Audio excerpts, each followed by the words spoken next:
ನಮಸ್ಕಾರ ಪ್ರಿಯ ವಿದ್ಯಾರ್ಥಿ ಮತ್ತು ವಿದ್ಯಾರ್ಥಿನಿಯರೇ, ಇವತ್ತಿನ ಆನ್ಲೈನ್ ಕ್ಲಾಸಿಗೆ ಮತ್ತೊಮ್ಮೆ ತಮ್ಮೆಲ್ಲರಿಗೂ ಹಾರ್ದಿಕ ಸ್ವಾಗತ. ಈಗಾಗಲೇ ಕೃಷ್ಣೇಗೌಡರ ಆನೆ ಲೇಖಕರಾಗಿರುವಂತಹ ಪಂಪ ಪುರಸ್ಕೃತರೂ ಆಗಿರುವಂತಹ ಪ್ರೊಫೆಸರ್ KP ಪೂರ್ಣಚಂದ್ರ ತೇಜಸ್ವಿಯವರು ರಚನೆ ಮಾಡಿರುವಂತಹ ಬಹಳ ಅದ್ಭುತವಾದಂತಹ ದೀರ್ಘಗದ್ಯ ಕೃಷ್ಣೇಗೌಡನ ಆನೆ. ಆನೆ ಉದ್ದಕ್ಕೂ ಕೂಡ ಸಾಕಷ್ಟು ನಮಗೆ ಆ ಆನೆ ಅನುಭವಿಸುವಂತಹ ಆ ತೊಂದರೆ ಮತ್ತು ಯಾತನೆಗಳನ್ನು ಮತ್ತು ಒಂದು ಮೂಕ ಪ್ರಾಣಿಗೆ ಯಾವ ರೀತಿ ಒಳಗೆ ಸಮಾಜದ ತೊಂದರೆ ಕೊಡುತ್ತದ ಅನ್ನುವಂಥದ್ದು ಕೂಡ ಈ ದೀರ್ಘಗತಿಯ ಬಗ್ಗೆ ಕೃಷ್ಣೇಗೌಡನ ಆನೆಯೊಳಗೆ ಆ ಒಂದು ಚರಿತ್ರೆ ಬಹಳ ಗಂಭೀರವಾಗಿ ಲೇಖಕರು ಕುಪ್ಪಳ್ಳಿಯವರ ಪುಟ್ಟಪ್ಪ ಅವರ ಮಗ ಆಗಿರುವಂತಹ ಪೂರ್ಣಚಂದ್ರ ತೇಜಸ್ವಿಯವರು ತುಂಬ ಸೊಗಸಾಗಿ ಆ ಕಥೆಯನ್ನು ಹಿಡಿದಿಡುವಂಥ ಒಂದು ಪ್ರಯತ್ನ ಮಾಡಿರುವಂಥದ್ದು. ಈಗಾಗಲೇ ಮೊದಲಿನ ಒಂದು ಅಧ್ಯಾಯದೊಳಗೆ ಅಧ್ಯಾಯ 1ರಿಂದ 12 ಅಧ್ಯಾಯಗಳನ್ನು ಒಳಗೊಂಡಿರುವಂಥ ಈ ನಾಟಕ ದೀರ್ಘಗದ್ಯ ಬಹಳ ಸುದೀರ್ಘವಾದಂತಹ ಪಯಣವನ್ನು ಬೆಳೆಸ್ಕೊಂಡು ಹೋಗುವಂಥದ್ದು ನಾವು ಇಲ್ಲಿ ಕಾಣ್ತೀವಿ. ಆ ಆನೆ ಅನುಭವಿಸುವಂಥ ಅಂದರೆ ಕಾಡಿನ ಅನುಭವನೇ ಇಲ್ಲಾರ್ದಂಥದ್ದು, ಸದಾ ಹಳ್ಳಿಗಾಡಿನೊಳಗೆ ಅಂದರೆ ನಗರದೊಳಗನೇ ಅದು ಹುಟ್ಟಿ ಬೆಳೆದಿರುವಂಥದ್ದು. ಇಂಥ ಒಂದು ಸಂದರ್ಭದೊಳಗೆ ಆ ಆನೆ ನಿಜಕ್ಕೂ ಕೂಡ ಎಲ್ಲರನ್ನೂ ಕೂಡ ಅತ್ಯಂತ ಪ್ರೀತಿಯಿಂದ ಕಂಡುಕೊಳ್ಳುವಂಥ ಒಂದು ಅದ್ಭುತ ಶಕ್ತಿ ಉಳ್ಳಂಥ ಆ ಆನೆ ಪ್ರತಿಯೊಂದು ಮಗುನೂ ಕೂಡ ಅಲ್ಲಿ ಅದರ ಹೆಸರು ಗೌರಿ ಅಂತೇಳಿ ಕರೆದಾಗ ಅಲ್ಲಿ ಸಲಾಮ್ ನಮಸ್ಕಾರ ಮಾಡ್ತಿತ್ತು. ಆ ನಿಟ್ಟಿನೊಳಗೆ ಜನರ ಪ್ರೀತಿ ವಿಶ್ವಾಸಕ್ಕೆ ಪಾತ್ರ ಆದಂಥ ಒಂದು ಪ್ರಾಣಿ ಇಲ್ಲಿ ಕೃಷ್ಣೇಗೌಡನ ಆನೆ ಅನ್ನುವಂಥದ್ದು ಕೂಡ ನಾವು ಇಲ್ಲಿ ಕಂಡುಕೊಳ್ತೀವಿ. ಇಂಥ ಒಂದು ಸಂದರ್ಭದೊಳಗೆ ಕೃಷ್ಣೇಗೌಡರು ಅದನ್ನು ಖರೀದಿ ಮಾಡುವಂಥದ್ದು ಕೂಡ ನಾವು ಇಲ್ಲಿ ಕಾಣ್ತೀವಿ. ನಿಜಕ್ಕೂ ಆನೆ ಕಾಡಿನೊಳಗೆ ಬೆಳೆದು ಅತ್ಯಂತ ಸಂತೋಷದಿಂದ ಸಂಭ್ರಮದಿಂದ ಇರಬೇಕಾದಂಥ ಪ್ರಾಣಿ. ನಾಡಿನೊಳಗೆ ಮನುಷ್ಯರು ಆ ಆನೆಯನ್ನು ಬಳಸಿಕೊಳ್ಳುವಂಥ ರೀತಿ, ಅದಕ್ಕೆ ಕೆಲಸವನ್ನು ಹಚ್ಚುವುದರ ಮೂಲಕ ಅದರಿಂದ ಆದಾಯವನ್ನು ಹಣವನ್ನು ಪಡೆದುಕೊಳ್ಳಕ್ಕೆ ಇಲ್ಲಿ ಕೃಷ್ಣೇಗೌಡ ಪ್ರಯತ್ನಿಸುವಂಥದ್ದು ಕಾಣ್ತೀವಿ. ಇಂಥ ಒಂದು ಸಂದರ್ಭದೊಳಗೆ ಈ ಆನೆಯ ಉದ್ದಕ್ಕೂ ಕೂಡ ಕಥೆಗಾರರು ತಾವು ಕೂಡ ಇಲ್ಲಿ ನಿರೂಪಕರಾಗಿ ಆ ಕಥೆಯನ್ನು ಹಿಡಿಯುವಂಥ ಒಂದು ಪ್ರಯತ್ನ ಮಾಡ್ತಾರೆ. ಸದಾ ಆ ಜನರ ಮಧ್ಯೆ ಅಲ್ಲಿರುವಂತಹ ವಿದ್ಯುತ್ ಇಲಾಖೆಯ ವ್ಯಕ್ತಿಯಾಗಿರ್ಬೋದು, ಅರಣ್ಯ ಇಲಾಖೆಯ ವ್ಯಕ್ತಿಗಳು, ಆಫೀಸರ್ ಅಧಿಕಾರಿಗಳಾಗಿರ್ಬೋದು, ಮತ್ತು ಟೆಲಿಫೋನ್ ಡಿಪಾರ್ಟ್ಮೆಂಟಿನ ಆ ಉದ್ಯೋಗ ಮಾಡುವಂಥ ವ್ಯಕ್ತಿಗಳಾಗಿರ್ಬೋದು, ಎಲ್ಲರೂ ಕೂಡ ಇಲ್ಲೇನಿದ್ರೆ ಬಹಳ ಮುಕ್ತವಾಗಿ ಮತ್ತು ಗಂಭೀರವಾಗಿ ಕೂಡ ಚರ್ಚೆ ಮಾಡುವಂಥದ್ದು ಕೂಡ ನಾವಿಲ್ಲಿ ಕಾಣ್ತೀವಿ. ಹೀಗಾಗಿ ಅಲ್ಲಿ ಏನೆಲ್ಲ ಸಮಸ್ಯೆಗಳು ತಮಗೆ ಆಗಲಾರಂಥ ಆ ಕಾರ್ಯವನ್ನು ಏನೋ ಅನಾಹುತ ಆದ್ರೆ, ತೊಂದರೆ ಆದ್ರೆ, ಸಮಸ್ಯೆ ಆದ್ರೆ ಅದು ಯಾರ ಮೇಲೆ ಆರೋಪಿಸ್ತಿದ್ರು, ದೂಷಿಸ್ತಿದ್ರು ಅಂತ ಹೇಳಿದ್ರೆ ಅದು ಆನೆ ಮೇಲೆ, ಕೃಷ್ಣೇಗೌಡನ ಆನೆ ಮೇಲೆ ಅನ್ನುವಂಥದ್ದು. ಹೀಗಾಗಿ ಮೂಕ ಪ್ರಾಣಿಯಾಗಿರೋದ್ರಿಂದ ತಮ್ಮ ಬೇಕು ಬೇಡಗಳನ್ನು ಪಡೆದುಕೊಳ್ಳುವಂಥ ಸಂದರ್ಭದಾಗ ಅಥವಾ ಆಗಲಾರದಂಥ ಸಂದರ್ಭದೊಳಗೆ ಅದರ ಮೇಲೆ ಆರೋಪಿಸುವಂಥದ್ದು ಕೂಡ ನಾವಿಲ್ಲಿ ಕಾಣ್ತೀವಿ. ಇಂಥ ಒಂದು ವ್ಯಂಗ್ಯ ಲೇಖಕರು ಹೇಳ್ತಾರೆ, ಹಾಸ್ಯಾಸ್ಪದ ಅನ್ನುವಂಥದ್ದು ಹೇಳ್ತಾರೆ. ಒಂದು ಮೂಕ ಪ್ರಾಣಿಯನ್ನು ಯಾವ ರೀತಿಯಾಗಿ ಬಳಸ್ಕೋತಾರ ಅನ್ನುವಂಥದ್ದು ಕೂಡ ಇಲ್ಲಿ KP ಪೂರ್ಣಚಂದ್ರ ತೇಜಸ್ವಿ ತುಂಬ ಸೊಗಸಾಗಿ ಆ ಕಥೆಯನ್ನು ಹಿಡಿದಿರುವುದರ ಮೂಲಕ ಆ ಮೂಡಿಗೆರೆಯ ಆ ಕಾಡಿನ ಆ ಊರಿನ ಸುತ್ತಮುತ್ತಲ ಏನೇ ಆದರೂ ಕೂಡ ಅದರ ಮ್ಯಾಗನೇ ಆರೋಪಿಸ್ತಾ ಇದ್ರು, ಅದರ ಮ್ಯಾಗನೇ ಹಾಕಿಬಿಡ್ತಿದ್ರು. ಇಂಥ ಒಂದು ಸಂದರ್ಭದೊಳಗೆ ಈ ಕೃಷ್ಣೇಗೌಡನ ಆನೆ ತುಂಬ ಸೊಗಸಾದಂಥ ಅನುಭವಗಳನ್ನು ಹಂಚಿರುವಂಥದ್ದು. ಶ್ರೀಯುತ KP ಪೂರ್ಣಚಂದ್ರ ತೇಜಸ್ವಿಯವರು ಕೃಷ್ಣೇಗೌಡನ ಆನೆ ಎಂಬ ನೀಳಗತೆಯ ಅತ್ಯಂತ ಮಹತ್ವದ ಒಂದು ರಚನೆಗಳಲ್ಲಿ ಒಂದಾಗಿರುವಂಥದ್ದು, ತುಂಬ ಶ್ರೇಷ್ಠ ಅನ್ನುವಂಥದ್ದು ಕೂಡ ಇಲ್ಲಿ ನಾವು ಆ ಕೃಷ್ಣೇಗೌಡರ ಆನೆಯಿಂದ ಕಂಡುಕೊಳ್ತೀವಿ. ಆನೆಯ ಒಂದು ನೆಪದಲ್ಲಿ ಊರಿನಲ್ಲಿ ನಡೆಯುವ ಎಲ್ಲ ದುರಂತ ಘಟನೆಗಳಿಗೆ ನೋಡ್ರಿ, ಯಾವುದೇ ಏನೇ ಘಟನೆಗಳಾದರೂ ಕೂಡ ಅಲ್ಲಿ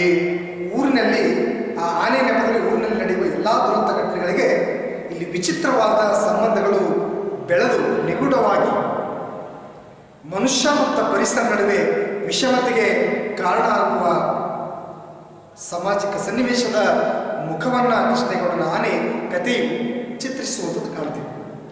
ಬದುಕಿನ ಗಂಭೀರ ಕಾಳಜಿಗಳನ್ನು ಮತ್ತು ಕಾಣದ ಕ್ಷುದ್ರ ರಹಸ್ಯಗಳನ್ನು ಪತ್ತೆದಾರಿ ರೀತಿಯೊಳಗೆ ಕಾಣಿಸಿ ಬರುವಂಥ ಒಂದು ಕತೆ ಇಲ್ಲಿ ನಾವು ಕಂಡುಕೊಳ್ತೀವಿ. ಒಟ್ಟಾರೆ ತೇಜಸ್ವಿಯವರ ಕಾಳಜಿಯ ಕೇಂದ್ರವು ಏನಾಗಿರುತ್ತೆ ಅಂದರೆ ಗ್ರಾಮ ಭಾರತ. ಹೆಚ್ಚಾಗಿ ಗ್ರಾಮೀಣ ಸೊಗಡನ್ನು, ಗ್ರಾಮೀಣ ಬದುಕನ್ನು, ಗ್ರಾಮೀಣದ ಬಗ್ಗೆ ಆ ಜನರ ನೋವು ನಲಿವು ಆತಂಕ ದುಃಖ ದುಮ್ಮಾನಗಳನ್ನು ಹಿಡಿದಿಡುವಂಥ ಮತ್ತು ವಿಶೇಷವಾಗಿ ಗ್ರಾಮೀಣ ಬದುಕಿನ ಬಗ್ಗೆ ಅಪಾರವಾದಂಥ ಕಾಳಜಿ ಪ್ರೀತಿ ಇರ್ತದೆ ಲೇಖಕರಿಗೆ. KP ಪೂರ್ಣಚಂದ್ರ ತೇಜಸ್ವಿಗೆ ಹೆಚ್ಚಾಗಿ ದೊಡ್ಡ ದೊಡ್ಡ ಪಟ್ಟಣಗಳಿಗೆ ಮತ್ತು ದೊಡ್ಡ ಕಾರ್ಯಕ್ರಮಗಳಿಗೆ ಅವರೆಲ್ಲರ ಸಹಜವಾಗಿ ಆಹ್ವಾನ ಕೊಟ್ಟರು ಕೂಡ ಅಲ್ಲಿ ಹೋಗಲಾರದೆ ಜಾಸ್ತಿ ಗ್ರಾಮೀಣ ಬದುಕಿಗೆ ಒತ್ತು ಕೊಡುವಂಥದ್ದು ನಾವಿಲ್ಲಿ ಕಾಣ್ತೀವಿ. ಈಗಾಗಲೇ ನಿಮಗೆ ಮೊದಲನೇ ಕ್ಲಾಸ್ನಲ್ಲಿ ನಾನು ಹೇಳಿರುವಂಥದ್ದು ಏನು ಅಂತಂದ್ರೆ KP ಪೂರ್ಣಚಂದ್ರ ತೇಜಸ್ವಿಯವರು ನಿಜಕ್ಕೂ ಕೂಡ ಸ್ನಾತಕೋತ್ತರ ಪದವೀಧರಾದರೂ ಕೂಡ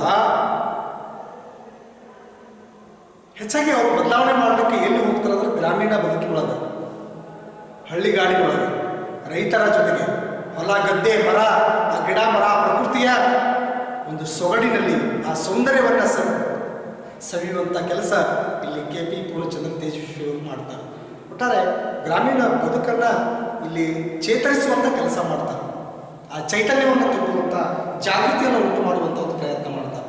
ಹೊಲ ಗದ್ದೆ ಅಲ್ಲಿರುವಂಥ ವ್ಯವಸಾಯವನ್ನು ಸುಧಾರಣೆ ಮಾಡುವ ನಿಟ್ಟಿನೊಳಗೆ ತಮ್ಮನ್ನು ತಾವು ತೊಡಗಿಸಿಕೊಳ್ಳುವಂಥದ್ದು ಮತ್ತು ಮಾದರಿಯಾಗುವಂಥದ್ದು. ಹೀಗಾಗಿ ಓದಿದಂಥ ಮತ್ತು ಓದಲಾರದಂಥ ವ್ಯಕ್ತಿಗೆ ವ್ಯತ್ಯಾಸವನ್ನು ನಾವು ಕಾಣ್ತೀವಿ.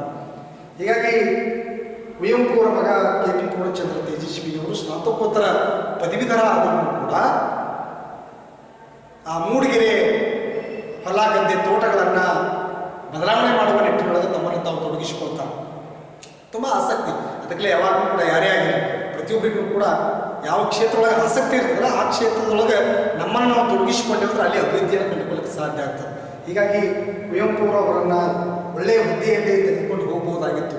ಆದರೆ ಪೂರ್ಣಚಂದ್ರ ತೇಜಸ್ವಿಯವರಿಗೆ ನಿಜಕ್ಕೂ ಕೂಡ ಆಸಕ್ತಿ ಇರುವಂಥದ್ದು ಎಲ್ಲಿಂದರೆ ಕೃಷಿ ಕಡೆಯ ಮುಖವನ್ನು ಮಾಡುವಂಥದ್ದು, ಹಾಗೆ ಪುಸ್ತಕ ಪ್ರಕಾಶನದ ಕಡೆಗೆ ಮುಖ ಮಾಡುವಂಥದ್ದು, ಹಾಗೆ ಒಬ್ಬ ಒಳ್ಳೆಯ ಸಾಹಿತ್ಯಕಾರರಾಗಿಯೂ ಕೂಡ ಇರುವಂಥದ್ದು ನಾವು ಕಾಣ್ತೀವಿ. ಹೀಗೆ ವಿವಿಧ ಬಹುಮುಖ ಪ್ರತಿಭೆಯನ್ನು ಹೊಂದಿರುವಂಥ KP ಪೂರ್ಣಚಂದ್ರ ತೇಜಸ್ವಿಯವರು ಬಹಳ ಅದ್ಭುತ ಪ್ರತಿಭೆ ಮತ್ತು ಸಾಮರ್ಥ್ಯದ ಮೂಲಕ ಆ ಸಾಹಿತ್ಯವನ್ನು, ಆ ಗ್ರಾಮೀಣ ಸಾಮರ್ಥ್ಯ ಶಕ್ತಿಯನ್ನು ಹುಟ್ಟುಹಾಕುವಂಥ ಒಂದು ಪ್ರಯತ್ನದೊಳಗೆ ನಿರತರಾಗಿರುವಂಥವರು KP ಪೂರ್ಣಚಂದ್ರ ತೇಜಸ್ವಿಯವರು. ನೋಡ್ರಿ, ಅವರ ತೇಜಸ್ವಿ, ಅವರ ಕಾಂತಿ, ಅವರ ವ್ಯಕ್ತಿತ್ವ ತುಂಬ ಸರಳವಾದಂಥವ್ರು, ತುಂಬ ಪ್ರಾಮಾಣಿಕರಾದಂಥವ್ರು, ತುಂಬ ನಿಷ್ಠುರವಾದಿಗಳು. ಇದ್ದುದೆಲ್ಲ ಇದ್ದಂಗೆ ಸಹಜವಾಗಿ ಅಲ್ಲಿ ಏನಾದರೂ ಯಾವುದೂ ಕೂಡ ಅಲ್ಲಿ ಲೇಪನ ಮಾಡುವಂಥ ಕೆಲಸ ಮಾಡ್ತಾ ಇರಲಿಲ್ಲ. ತುಂಬ ಸೊಗಸಾಗಿ ಅವರ ಸಾಹಿತ್ಯ ಕೃತಿಗಳ ಮೂಲಕ, ಬದುಕಿನ ಮೂಲಕ ಸರಳ ಜೀವನವನ್ನು ಸಾಗಿಸುವಂಥದ್ದು ನಾವಿಲ್ಲಿ ಕಾಣ್ತೀವಿ. ಇಂಥ ಒಂದು ಸಂದರ್ಭದೊಳಗೆ ಯಾವುದಕ್ಕೂ ಕೂಡ ಒಳಗಾಗಲಾರದೆ ಅದ್ಭುತವಾದಂಥ ಒಂದು ಕೃತಿಯನ್ನು ಬರೆಯುವುದ್ರ ಮೂಲಕ ಅವರ ಕರ್ವಾಲು ಆಗಿರ್ಬೋದು, ಚಿದಂಬರ ರಹಸ್ಯ ಆಗಿರ್ಬೋದು, ಹಾಗೆ ಅವರ ಅನೇಕ ನಾಟಕಗಳು ಮತ್ತು ಪರಿಸರಕ್ಕೆ ಸಂಬಂಧಪಟ್ಟಂಥ, ಹಾಗೆ ಇಡೀ ಆ ಗ್ರಾಮೀಣ ಗಿಡ ಮರ ಗಿಡ ಬಳ್ಳಿಗಳನ್ನು ಆ ಒಂದು ಸ್ವಚ್ಛಂದವಾದಂಥ ಸೌಂದರ್ಯವನ್ನು ಸವಿಯೋದ್ರ ಜೊತೆಗೆ ಅದನ್ನು ಜೀವಂತವಾಗಿ ಹಿಡಿದಿಡುವಂಥ ಒಂದು ಮಹತ್ವದ ಕೆಲಸ KP ಪೂರ್ಣಚಂದ್ರ ತೇಜಸ್ವಿಯವರು ಮಾಡಿರುವಂಥದ್ದು ಕಾಣ್ತೀವಿ.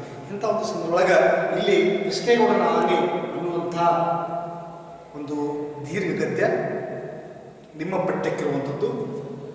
ಇದು ನಿಮಗೆ 20 ಅಂಕದ್ದು ಈ ಒಂದು ಪಠ್ಯ, ಈ ಒಂದು ದೀರ್ಘ ಗದ್ಯ.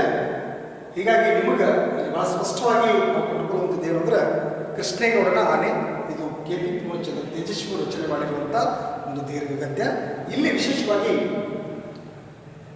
ಆ ಗ್ರಾಮ್ಯ ಬದುಕಿನ, ಆ ಹಳ್ಳಿಗಾಡಿನೊಳಗಿರುವಂಥ ಆ ಕೃಷ್ಣೇಗೌಡನ ಆನೆಯ ಜೊತೆಗೇ ಅನೇಕ ವ್ಯಕ್ತಿಗಳ ಪರಿಚಯವನ್ನು ಕೂಡ ಮಾಡಿಕೊಳ್ಳಲಿಕ್ಕೆ ಪ್ರಯತ್ನ ಪಡ್ತಾರೆ. ಹೀಗಾಗಿ ಒಂದು ಕಥೆ, ಕಾವ್ಯ, ನಾಟಕ, ಕಾದಂಬರಿ ಯಾವುದೇ ಆಗಲಿ ಅದರೊಳಗೆ ಅನೇಕ ಪಾತ್ರಗಳು ಕೂಡ ಬಹಳ ಪ್ರಮುಖ ಆಗ್ತವೆ. ಕೇವಲ ಒಂದೇ ಮಾರ್ಗದಲ್ಲಿ ಹೋಗುವಂಥದ್ದು, ಹಲವಾರು ಮಾರ್ಗಗಳು ಕೂಡ, ಹಲವಾರು ವಿಚಾರಗಳು ಕೂಡ, ಹಲವಾರು ಮೌಲ್ಯಗಳು ಕೂಡ ಆ ಒಂದು ಕಥೆಯಲ್ಲಿ ಹಿಡಿಯುವಂಥ ಒಂದು ಪ್ರಯತ್ನ ಸಾಹಿತ್ಯಕಾರ ಮಾಡಿರುವಂಥದ್ದು ಕಾಣ್ತೀವಿ. ಇಂಥ ಒಂದು ಸಂದರ್ಭದೊಳಗೆ ಇಲ್ಲಿ ತೇಜಸ್ವಿಯವರ ಒಂದು ಕಾಳಜಿ ಪ್ರಮುಖವಾಗಿ ಕೇಂದ್ರ ಯಾವುದಾಗಿತ್ತಂದ್ರೆ ಇಲ್ಲಿ ಗ್ರಾಮ ಭಾರತ ಇಲ್ಲಿಯೇ ನಿಂತು ಅಂದ್ರೆ ಜಾಗತಿಕ ವಿದ್ಯಮಾನಗಳನ್ನು ಬದಲಾವಣೆಗಳನ್ನು ವೀಕ್ಷಿಸುವಂಥ ತೇಜಸ್ವಿಯವರ ಮನೋಭಾವ ಇತ್ತು ಅಂತ ಹೇಳ್ತಾರೆ. ಈ ರೀತಿ ಒಳಗೆ ಇಲ್ಲಿ ಕೃಷ್ಣೇಗೌಡನ ಬಳಿ ಇರುವಂಥ ಆನೆ ಅದು ಪಟ್ಟಣ ವಾಸಿಯಾಗಿದೆ ಅಂತ ಹೇಳ್ತಾರೆ. ಪಟ್ಟಣದೊಳಗೆ ಹುಟ್ಟಿ ಬೆಳೆದಿರುವಂಥದ್ದು, ಮಠದೊಳಗೆ ಹುಟ್ಟಿರುವಂಥದ್ದು.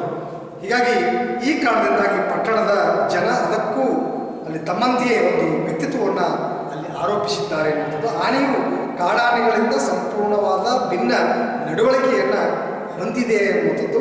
ಕಾಡಾನೆಗಳಲ್ಲಿ ಪ್ರಾಕೃತಿಕವಾದ ಚಲನವಲನಗಳು ಪ್ರಧಾನವಾಗಿದ್ದರೆ ಈ ಆನೆಯು ಮಾನವನ ಬದುಕಿನ ನಡವಳಿಕೆ ಮತ್ತು ನಿಯಂತ್ರಣಕ್ಕೆ ಒಳಗಾಗಿರುವಂಥದ್ದು ಕಾಣ್ತೀವಿ. ಈ ರೀತಿ ಒಳಗೆ ಈ ಒಂದು ಕತೆ ನಮಗೆ ಸೊಗಸಾದಂಥ ಒಂದು ಮೌಲ್ಯಗಳನ್ನು ಆ ಕಥೆಯ ಮೂಲಕ ಲೇಖಕರು ಹಿಡಿಯುವಂಥ ಒಂದು ಪ್ರಯತ್ನ ಮಾಡಿರುವಂಥದ್ದು. ಈಗಾಗಲೇ ಅಧ್ಯಾಯ 1ರಲ್ಲಿ ಆತ ಲೈನ್ಮ್ಯಾನ್ ಅಂದರೆ ಟೆಲಿಫೋನ್ ಡಿಪಾರ್ಟ್ಮೆಂಟ್ ವ್ಯಕ್ತಿಯಾಗಿರ್ಬೋದು, ಹಾಗೆ ಕರೆಂಟಿನವನು ನಾನು ಅಂಥೇಳಿ ಆ ಗೇರ್ ಬಾಕ್ಸ್ ಅಂದರೆ ತನ್ನ ಜೀಪು ಲೇಖಕರು ಸರಿಪಡಿಸುವಂಥ ಸಂದರ್ಭದೊಳಗೆ ಆ ಒಂದು ಖಾಕಿದಾರಿಗಳು ಬಂದಿರುವಂಥದ್ದು. ಅಂಥ ಒಂದು ಸಂದರ್ಭದೊಳಗೆ ಅಲ್ಲಿ ಲೇಖಕರು ಕೂಡ ಒಂದು ರೀತಿಯಿಂದ ಯಾರು ಇವರು ಬಂದಿರುವಂಥದ್ದು ಅಂಥೇಳಿ ಆತಂಕ ಆಗ್ತದೆ. ಆದರೂ ಕೂಡ ಅಲ್ಲಿ ತಮ್ಮನ್ನು ತಾವು ಯಾವುದೇ ಸಂದರ್ಭದೊಳಗೆ ಆ ಸಮಸ್ಯೆಗಳಿಗೆ ಪರಿಹಾರವನ್ನು ಕಂಡುಕೊಳ್ಳಲು ಕೂಡ ಇಲ್ಲಿ ಪ್ರಯತ್ನಿಸುವಂಥದ್ದು ಕಾಣ್ತೀವಿ. ಬಟ್ ಯಾಕೆ ಬಂದೆ ಅಂತೇಳಿ ಲೇಖಕರು ಕೂಡ ಅಲ್ಲಿ ಕೇಳುವಂಥದ್ದು. ಸುಮ್ಮನೆ ಅಲ್ಲಿ ಹಿಂಗೆ ಬಂದೆ ಅಂತ ಹೇಳ್ತಾರೆ ಯಾರು ಅಲ್ಲಿ ದುರ್ಗಪ್ಪ. ಹೀಗಾಗಿ ಏನು ಸಮಾಚಾರ ಅಂದಾಗ ಸಮಾಚಾರ ಏನಿಲ್ಲ ಸ್ವಾಮಿ, ಮತ್ತೇನು ಬಂದೆ ಅಂದಾಗ ಸುಮ್ಮನೆ ಹಿಂಗೆ ಬಂದೆ ಅಂದಾಗ ಅವನ ಮಾತು ಕೇಳಿದ್ರೆ ಏನೂ ಕೆಲಸವಿಲ್ಲದೆ ಇಲ್ಲಿ ಏನಂದ್ರೆ ಪುರ್ಸೊತ್ತಾಗಿದ್ದರಿಂದ ಇಲ್ಲಿವರೆಗೂ ಕೂಡ ಬಂದಿದ್ದಾನೆ ಎಂದು ಅರ್ಥ ಬರ್ತಿತ್ತು. ಹಾಗಿದ್ರೆ ಏನೋ ಇನಾಮು ಕೇಳುವ ಅಂತ ಲೇಖಕರು ಅಂತಾರೆ. ಯಾಕೆ ಬಂದೆ ಅಂತ ಕೇಳಿದಾಗ ಇನಾಮು ಅಂದರೆ ಬಹುಮಾನ ಕೇಳಿದ್ನೋ ಅಥವಾ ಚಂದ ವಸೂಲಿಗೋ ಇಲ್ಲವೇ ಮನೆ ಉಪಯೋಗಕ್ಕೆ ಕಾಪಿ ಬೀಜವನ್ನು ಏಲಕ್ಕಿಯನ್ನು ಕೇಳಲು ಈ ರೀತಿ ಪೀಠಿಕೆ ಹಾಕುತ್ತಿದ್ದಾನೆಂದು ಲೇಖಕರು ಯೋಚಿಸಿದಂತೆ ಹೇಳ್ತಾರೆ. ನಮ್ಮಲ್ಲಿ ಇದೊಂದು ದೊಡ್ಡ ಗೋಳು ಅಂತಾರೆ. ಯಾಕಂದ್ರೆ ಬಂದ ತಕ್ಷಣ ನೋಡಿ ಲೇಖಕರು ತುಂಬ ನಿಷ್ಠುರವಾದಿಗಳು, ತುಂಬ ಸರಳ ವ್ಯಕ್ತಿತ್ವ, ನೇರ ನಡೆ ನುಡಿ ಇದ್ದಂಥವು, ಪ್ರಾಮಾಣಿಕತೆಗೆ ಮತ್ತು ಶ್ರದ್ಧೆ ನಿಷ್ಠೆಗೆ ಅತ್ಯಂತ ಮಹತ್ವವನ್ನು ಕೊಡುವಂಥ ಅಪರೂಪದ ಅದ್ಭುತ ಲೇಖಕರು ಕೆ ಪಿ ಪೂರ್ಣಚಂದ್ರ ತೇಜಸ್ವಿಯವರು. ಇಂಥ ಒಂದು ಸಂದರ್ಭದೊಳಗೆ ಲೇಖಕರು ಸಾಕಷ್ಟು ಮೌಲಿಕವಾದಂಥ ಚರ್ಚೆಗಳು ಆ ಗ್ರಾಮೀಣ ಸೊಗಡನ್ನು ಕೃಷ್ಣೇಗೌಡನ ಆನೆಯ ಮೂಲಕ ಬಿಚ್ಚಿಡುವಂಥ ಒಂದು ಪ್ರಯತ್ನ ಇಲ್ಲಿ ಮಾಡ್ತಾರೆ. ಹೀಗಾಗಿ ಇಲ್ಲಿ ಒಟ್ಟಾರೆ ಬಂದವರು ತಕ್ಷಣ ಏನೂ ಹೇಳಲಾರಂಥ ಸಂದರ್ಭದಲ್ಲಿ ಲೇಖಕರು ಆವಾಗ ಒಂದು ರೀತಿಯಿಂದ ಆತಂಕ ಆಗುವಂಥದ್ದು. ಹೀಗಾಗಿ ಲೆಕ್ಕ ಹಾಕುತ್ತಾ ಹೇಳೋ ಬೇಡವೋ ಎಂದು ಧಾವಿಸುತ್ತಾ ಇಲ್ಲದ್ರೆ ಅದು ಇದು ಮಾತಾಡುತ್ತಾ ನಿಂತಿರುವಂಥದ್ದು. ಅಲ್ಲಿ ನಾವೇ ನಾನಾ ಪರಿಯೊಳಗೆ ಅವರನ್ನು ಕೇಳಿಕೊಂಡು ಅವರ ಬಾಯಿ ಬಿಡಿಸಬೇಕು ಅನ್ನುವಂಥದ್ದು. ಒಟ್ಟಾರೆ ಇಲ್ಲಿ ಸಂಬಂಧವಿಲ್ಲದ ವಿಷಯ ಮಾತಾಡುತ್ತಾ ಅನ್ಯ ಮನಸ್ಕರು ಅಂದರೆ ಮನಸ್ಸು ಬೇರೆಡೆ ಎಲ್ಲಿರುವಂಥದ್ದು ನಿಂತಿರುತ್ತಾರೆ. ನನಗೆ ಅವತ್ತು ಇದಕ್ಕೆಲ್ಲ ತಾಳ್ಮೆ ಇರಲಿಲ್ಲ ನೋಡ್ರಿ. ಯಾರೇ ಬಂದಾಗ ತಕ್ಷಣ ಅವ್ರಿಗೆ ಏನು ಬೇಕು ಬೇಡಗಳನ್ನ ಕೇಳಿದಾಗ ಅದಕ್ಕೆ ಇದ್ರೂ ಕೊಡಬಹುದು, ಇಲ್ಲದೇ ಇದ್ದರೆ ಇಲ್ಲ ಅಂತ ಹೇಳ್ಬೋದು. ಆದರೆ ಲೇಖಕರು ಕೂಡ ಹಾಗೆ ಅದೇ ಮನೋಭಾವದವರು. ಇಂಥ ಒಂದು ಸಂದರ್ಭದಾಗ ಬಂದಂಥ ವ್ಯಕ್ತಿ ಅದು ಇಲ್ಲ ಇದು ಇಲ್ಲ, ಹೀಗಾಗಿ ಬೀಜವನ್ನು ಏಲಕ್ಕಿಯನ್ನು ಹೀಗೆ ಕೇಳಲೋ ಬೇಡವೋ ಈ ರೀತಿ ಒಳಗೆ ದೇನಿಸುತ್ತಾ ಅಂದರೆ ಗೆನಿಸ್ತಾ ಇರುವಂಥ ಸಂದರ್ಭದೊಳಗೆ ಅನ್ಯ ಮನಸ್ಕರಾಗಿ ಮನಸ್ಸು ಬೇರೆಡೆ ಇಲ್ಲಿರುವಂಥ ಕಾಣ್ತಿದ್ರೆ ನಿಂತಿರುವಂಥದ್ದು. ನನಗೆ ಆವತ್ತು ಇದಕ್ಕೆಲ್ಲ ತಾಳ್ಮೆ ಇರಲಿಲ್ಲ ಅಂತ ಹೇಳ್ತಾರೆ ಲೇಖಕರು. ಸುಮ್ಮನೆ ಹಿಂಗೆ ಯಾಕೆ ಇಲ್ಲಿವರೆಗೆ ಬರ್ತೀಯಾ ಅಂದಾಗ ಬಂದ ವಿಷಯ ಏನಂತ ಜರೂರಾಗಿ ಬೇಗ ಹೇಳೋ ಮಾರಾಯ, ನಿನ್ನತ್ತ ಮಾತಾಡ್ತಾ ನಿಂತ್ಕೊಳ್ಳೋದಕ್ಕೆ ನನಗೆ ಇಲ್ಲಿ ಏನಾದರೂ ಪುರ್ಸೊತ್ತೇ ಇಲ್ಲ ಅಂತ ಹೇಳ್ತಾರೆ ಲೇಖಕರು ಎಂದು ಅಸಹನೆಯದನ್ನು ಒಳಗೆ ಲೇಖಕರು ಹೇಳಿರುವಂಥದ್ದು. ಏನಿಲ್ಲ, ಸ್ವಲ್ಪ ಕೊಡ್ಲಿ ಇದ್ರೆ ಬೇಕಿತ್ತು ಸ್ವಾಮಿ ಅಂತಂತಾರ ಆ ದುರ್ಗಪ್ಪ. ಅಷ್ಟೇನಾ, ಮತ್ತೆ ಯಾಕೆ ಏನೂ ಇಲ್ಲ ಅಂತ ಹೇಳಿದೆ ಅಂತ ಹೇಳ್ತಾರೆ ಲೇಖಕರು. ಇದೇನೋ ದೊಡ್ಡ ವಿಷಯ ಅಂತ ಹೇಳಿ ಕರೆಂಟ್ ಕೆಲಸಕ್ಕೆ ಕೊಳ್ಳಿ ಯಾಕು ಅಂತೇಳಿ ಮತ್ತೆ ಕೂಡ ಆ ದುರ್ಗಪ್ಪನನ್ನ ಲೇಖಕರು ಕೇಳುವಂಥ ಒಂದು ಸಂದರ್ಭ ಮಾಡ್ತಾರೆ. ಈ ರೀತಿ ಒಳಗೆ ಈ ಅಧ್ಯಾಯ ಒಂದರೊಳಗೆ ಭಾಳ ಸುದೀರ್ಘವಾಗಿ ಆ ಜೀಪ್ ರಿಪೇರಿ ಮಾಡುವಂಥ ಸಂದರ್ಭದೊಳಗೆ ಆ ಖಾಕಿದಾರಿಯಾಗಿರುವಂತಹ ದುರ್ಗಪ್ಪ ಅಂದರೆ ಕರೆಂಟ್ ವಿದ್ಯುತ್ ಇಲಾಖೆಯ ವ್ಯಕ್ತಿ, ಆತ ಲೇಖಕರ ಮನೆಗೆ ಬಂದಿರುವಂಥದ್ದು. ಎದಕ್ಕಂದ್ರೆ ಅಲ್ಲಿ ಕೊಡಲಿಕ್ಕೆ ಕೇಳಕ್ಕೆ ಅದಕ್ಕೆ ಬಂದ ತಕ್ಷಣ ಕೇಳಾದಂತೆ ಕೇಳೋ ಬೇಡೋ ಅನ್ನುವಂಥ ಅನುಮಾನದೊಳಗೆ ಆತಂಕದೊಳಗೆ ಸಮಸ್ಯೆ ಒಳಗೆ ತಾನಿರುವಂಥದ್ದು. ಅವರ ಮುಖ ನೋಡಿ ಮಣೆ ಹಾಕುವಂಥ ನಿಟ್ಟಿನೊಳಗೆ ಅಲ್ಲಿ ದುರ್ಗಪ್ಪ ಪ್ರಯತ್ನ ಮಾಡುವಂಥದ್ದು. ಅದಕ್ಕೆ ಇಲ್ಲಿ ಅಂದರೆ ಒಂದು ಮರ ಇಲ್ಲಿ ಮುರ್ಕೊಂಡು ತಂತಿ ಮ್ಯಾಗ ಬಿದ್ದು ಹೋಗಿದೆ ಸ್ವಾಮಿ ಅಂತ ಹೇಳ್ತಾನೆ. ಅದನ್ನೇ ಕಡಿದು ಲೈನು ಕ್ಲಿಯರ್ ಮಾಡಬೇಕು. ಆ ದರಿದ್ರ ಕೃಷ್ಣೇಗೌಡರ ಆನೆ ಮಾಡಿರೋ ಕೆಲಸ ಇರಬೇಕು ಅಂತ ನೋಡ್ರಿ. ಸಹಜವಾಗಿ ಏನೆಲ್ಲ ತೊಂದರೆಗಳು, ಗಾಳಿ, ಮರ, ಗಿಡ ಮರಗಳು, ಈ ಬಳ್ಳಿಗಳು, ಏನೆಲ್ಲ ತೊಂದರೆಗಳನ್ನು ಅನುಭವಿಸುವಂಥದ್ದು ಸಹಜವಾಗಿ ಮನುಷ್ಯ ಮಾಡಿರುವಂಥ ಸಂದರ್ಭದೊಳಗೆ ಅದನ್ನು ಆ ಮೂಕ ಪ್ರಾಣಿಯಾಗಿರುವಂಥ ಕೃಷ್ಣೇಗೌಡನ ಆನೆ ಮ್ಯಾಗ ಇಲ್ಲಿ ಆ ದುರ್ಗಪ್ಪನ ಕೂಡ ಹಾಕುವಂಥದ್ದು ಕಾಣ್ತೀವಿ. ಅದಕ್ಕೆ ಆ ದರಿದ್ರ ಅಂತ ಬೈತಾನೆ ನೋಡ್ರಿ. ಯಾವುದೇ ಪ್ರಾಣಿ ಪಕ್ಷಿಗಳು ಕೂಡ ಯಾವತ್ತೂ ಕೂಡ ಅವು ಯಾರನ್ನೂ ಕೂಡ ಯಾವುದೇ ವ್ಯವಸ್ಥೆಯನ್ನು ಕೂಡ ಕೆಟ್ಟದ್ದು ಮಾಡ್ಲಿಕ್ಕೆ ಬಯಸೋದಿಲ್ಲ. ಇಂಥ ಒಂದು ಸಂದರ್ಭದೊಳಗೆ ಅದಕ್ಕೆ ದರಿದ್ರ ಅಂತ ಯಾರು ದುರ್ಗಪ್ಪ. ಸಹಜವಾಗಿ ಇಂಥ ಒಂದು ಸಂದರ್ಭದೊಳಗೆ ಆ ದರಿದ್ರ ಕೃಷ್ಣೇಗೌಡನ ಆನೆ ಮಾಡಿರೋ ಕೆಲಸ ಇರಬೇಕು ಅಂತನ ಮರದ ಹತ್ರ ಅದರ ಒಂದು ಲದ್ದಿ ಬಿದ್ದೆ. ಮರದ ಹತ್ರ ಆನೆಯ ಲದ್ದಿ ಬಿದ್ದಿರುವಂಥ ಸಂದರ್ಭದೊಳಗೆ ಮರದ ಆ ಎಲೆ ಕಿತ್ಕೊಳ್ಳೋಕ್ಕೆ ಹೋಗಿ ಕೊಂಬೆಯನ್ನು ಇಲ್ಲಿ ಮುರಿದು ಹಾಕಿದೆ ಅಂತ ಹೇಳ್ತಾನೆ. ಲೇಖಕರಿಗೆ ದುರ್ಗಪ್ಪ ಈ ರೀತಿಯೊಳಗೆ ತಾನು ಸಮರ್ಥನೆ ಮಾಡಿಕೊಳ್ಳುವಂಥದ್ದು, ಸಮರ್ಥಿಸಿಕೊಳ್ಳುವಂಥದ್ದು ಕಾಣ್ತೀವಿ. ಹೀಗಾಗಿ ಆ ಮರದ ಕೆಳಗೆ ಆನೆಯ ಲದ್ದಿ ಬಿದ್ದಿರುವಂಥ ಆನೆನೇ ಆ ಮರವನ್ನು ಬೀಳಿಸಿ ಹಾಕಿದೆ ಅನ್ನುವಂಥ ನಿಟ್ಟಿನೊಳಗೆ ಅಲ್ಲಿ ದುರ್ಗಪ್ಪ ಹೇಳುವಂಥದ್ದು. ಅದು ಹೇಗೆ ಆನೆ ಕೆಲಸ ಅಂತೀಯ? ತಂತಿ ಮ್ಯಾಲ ಕೊಂಬೆ ಹೇಳಿದ್ರೆ ಅದಕ್ಕೆ ಕರೆಂಟ್ ಹೊಡೆದು ಸತ್ತು ಹೋಗೋದಿಲ್ವೇನೋ ಅಂಥೇಳಿ ಲೇಖಕರು ಮತ್ತೆ ಬಿ ಆ ದುರ್ಗಪ್ಪನಿಗೆ ಪ್ರಶ್ನೆ ಮಾಡ್ತಾರ. ಮತ್ತಿನ್ನೇನು ಅದರದೇ ಕೆಲಸ, ಈ ಮರದ ಕೆಳಗೆ ಬುಟ್ಟಿಗಟ್ಟಲೆ ಬಿದ್ದಿಲ್ವಾ ಅದರ ಲದ್ದಿ, ಆನೆಯ ಲದ್ದಿ. ಭಾನುವಾರ ರಿಪೇರಿ ಕೆಲಸ ಅಂತ ಲೈನು ಓಪನ್ ಮಾಡ್ತಿರ್ತೀವಿ, ಲೈನು ಚಾರ್ಜಲ್ಲಿ ಇದ್ದಿದ್ರೆ ಇಷ್ಟೊತ್ತಿಗೆ ಆ ಆನೆ ಭಸ್ಮ ಆಗಿ ಹೋಗಿರೋದು, ಕಿಡಿಗೇಡಿ ಮುಂಡೆದು. ನಾನು ಬೆಳಗಿಂದ 4-5 ಸಾರಿ ಲೈನ್ ಚಾರ್ಜ್ ಮಾಡಿದೆ. ಏನು ಮಾಡಿದ್ರು ಕೂಡ ಪೀಸ್ ಅಂದರೆ ಲೇಖಕರಲ್ಲಿ ಬಳಸುವಂಥದ್ದು ಫ್ಯೂಸ್.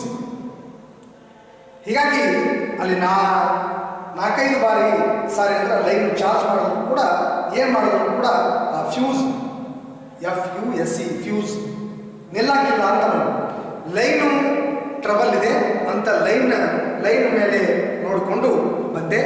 ಶಿವೇಗೌಡರ ಸ್ಯಾಮಿಲ್ ಹತ್ರ ಕೊಂಬೆ ಲೈನು ಮೇಲೆ ಬಿದ್ದಿದೆ ಅಂತ ಹೇಳ್ತಾನೆ.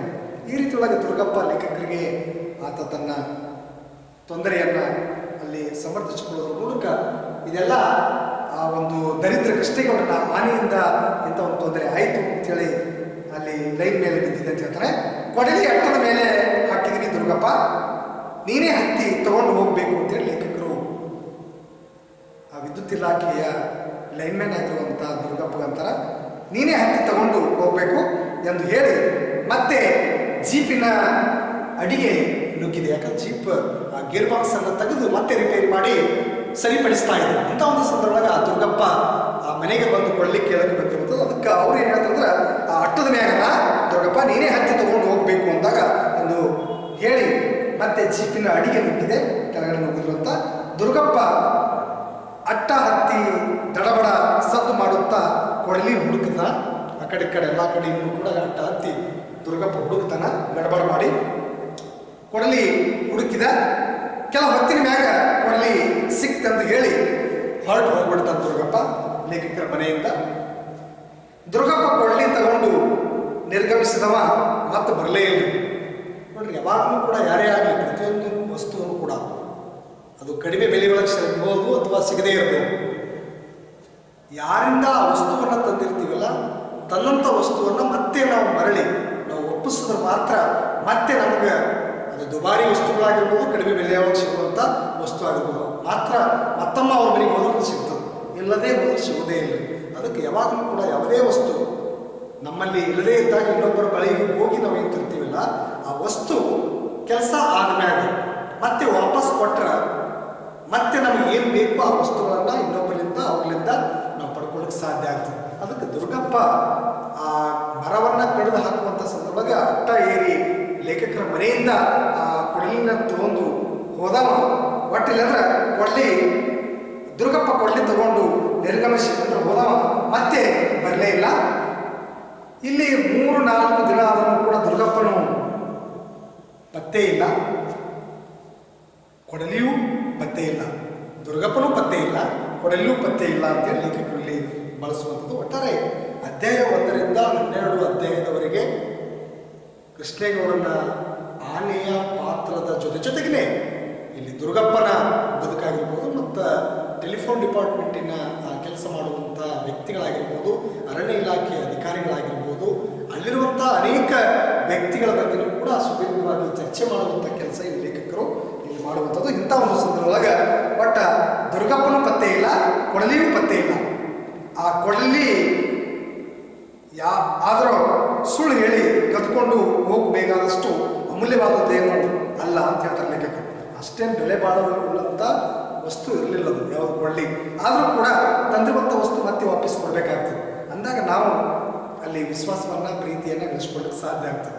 ಇಂಥ ಒಂದು ಸಂದರ್ಭದೊಳಗೆ ಪ್ರತಿಯೊಂದು ವಸ್ತು ಅದು ಸಣ್ಣ ವಸ್ತುನೇ ಆಗಿರಲಿ, ದೊಡ್ಡ ವಸ್ತುಗಳನ್ನೇ ಆಗಿರಲಿ, ನಾವು ಮರಳಿ ಮತ್ತೆ ಅವರಿಗೆ ಒಪ್ಪಿಸಿದಾಗ ಮಾತ್ರ ನಾವು ಅವರ ಪ್ರೀತಿ ವಿಶ್ವಾಸಕ್ಕೆ ಪಾತ್ರ ಆಗಲಿಕ್ಕೆ ಸಾಧ್ಯ ಆಗ್ತದೆ. ಹೀಗಾಗಿ ಅಮೂಲ್ಯವಾದದೇನೂ ಅಲ್ಲ. ಕೆರೆ ಕೆಲಸಕ್ಕೆಂದು ಬಂದಿದ್ದ ಮಣ್ಣು ಒಡ್ಡರು ಅಗಿಯುವಾಗ ಅಲ್ಲಿ ಅಡ್ಡಾಗುವ ಬೇರುಗಳನ್ನು ಕಡಿಯಲೆಂದು ನನ್ನ ಕೊಡಲಿ ತಗೊಂಡು ಕಲ್ಲು ಮಣ್ಣು ನೋಡದೆ ಎರ್ರಾಬೆರಿ ಅಂದರೆ ಎಕಡೆ ಬೇಕಾ ಕಡೆ ಅದೊಂದು ಇಲ್ಲಿ ಜಪ್ಪಿ ಅದರ ಚಚ್ಚಿ ಅದರ ಹಿಂಭಾಗ ಯಾವುದೂ ಮುಂಭಾಗ ಯಾವುದೂ ಗೊತ್ತಾಗದಷ್ಟು ಅಂದ್ರೆ ಅದು ಹಾಳು ಮಾಡಿದ್ರು ಅಂತ ಹೇಳ್ತಾರೆ. ಸಹಜವಾಗಿ ಆ ಒಂದು ಕಲ್ಲು ಮಣ್ಣು ನೋಡದೆ ಕೆಲಸಕ್ಕೆ ನೋಡಿ ಸಹಜವಾಗಿ ಇನ್ನೊಬ್ಬರು ವಸ್ತು ಅಂದರೆ ನಾವು ಸರಿಯಾಗಿ ಜೋಪಾನ ಮಾಡಬೇಕಾಗ್ತದೆ.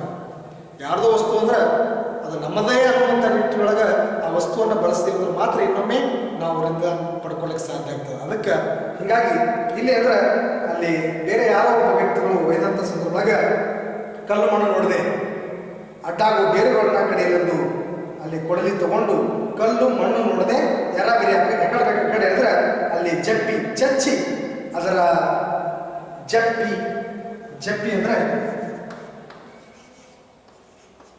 ಚಚ್ಚಿ ಅಂದರೆ ಚಚ್ಚಿ ಬಿಟ್ಟಿರುವಂಥದ್ದು. ಆ ರೀತಿ ಬಂಡಿ ಆಕಾರ ಆಗಿರುವಂಥದ್ದು.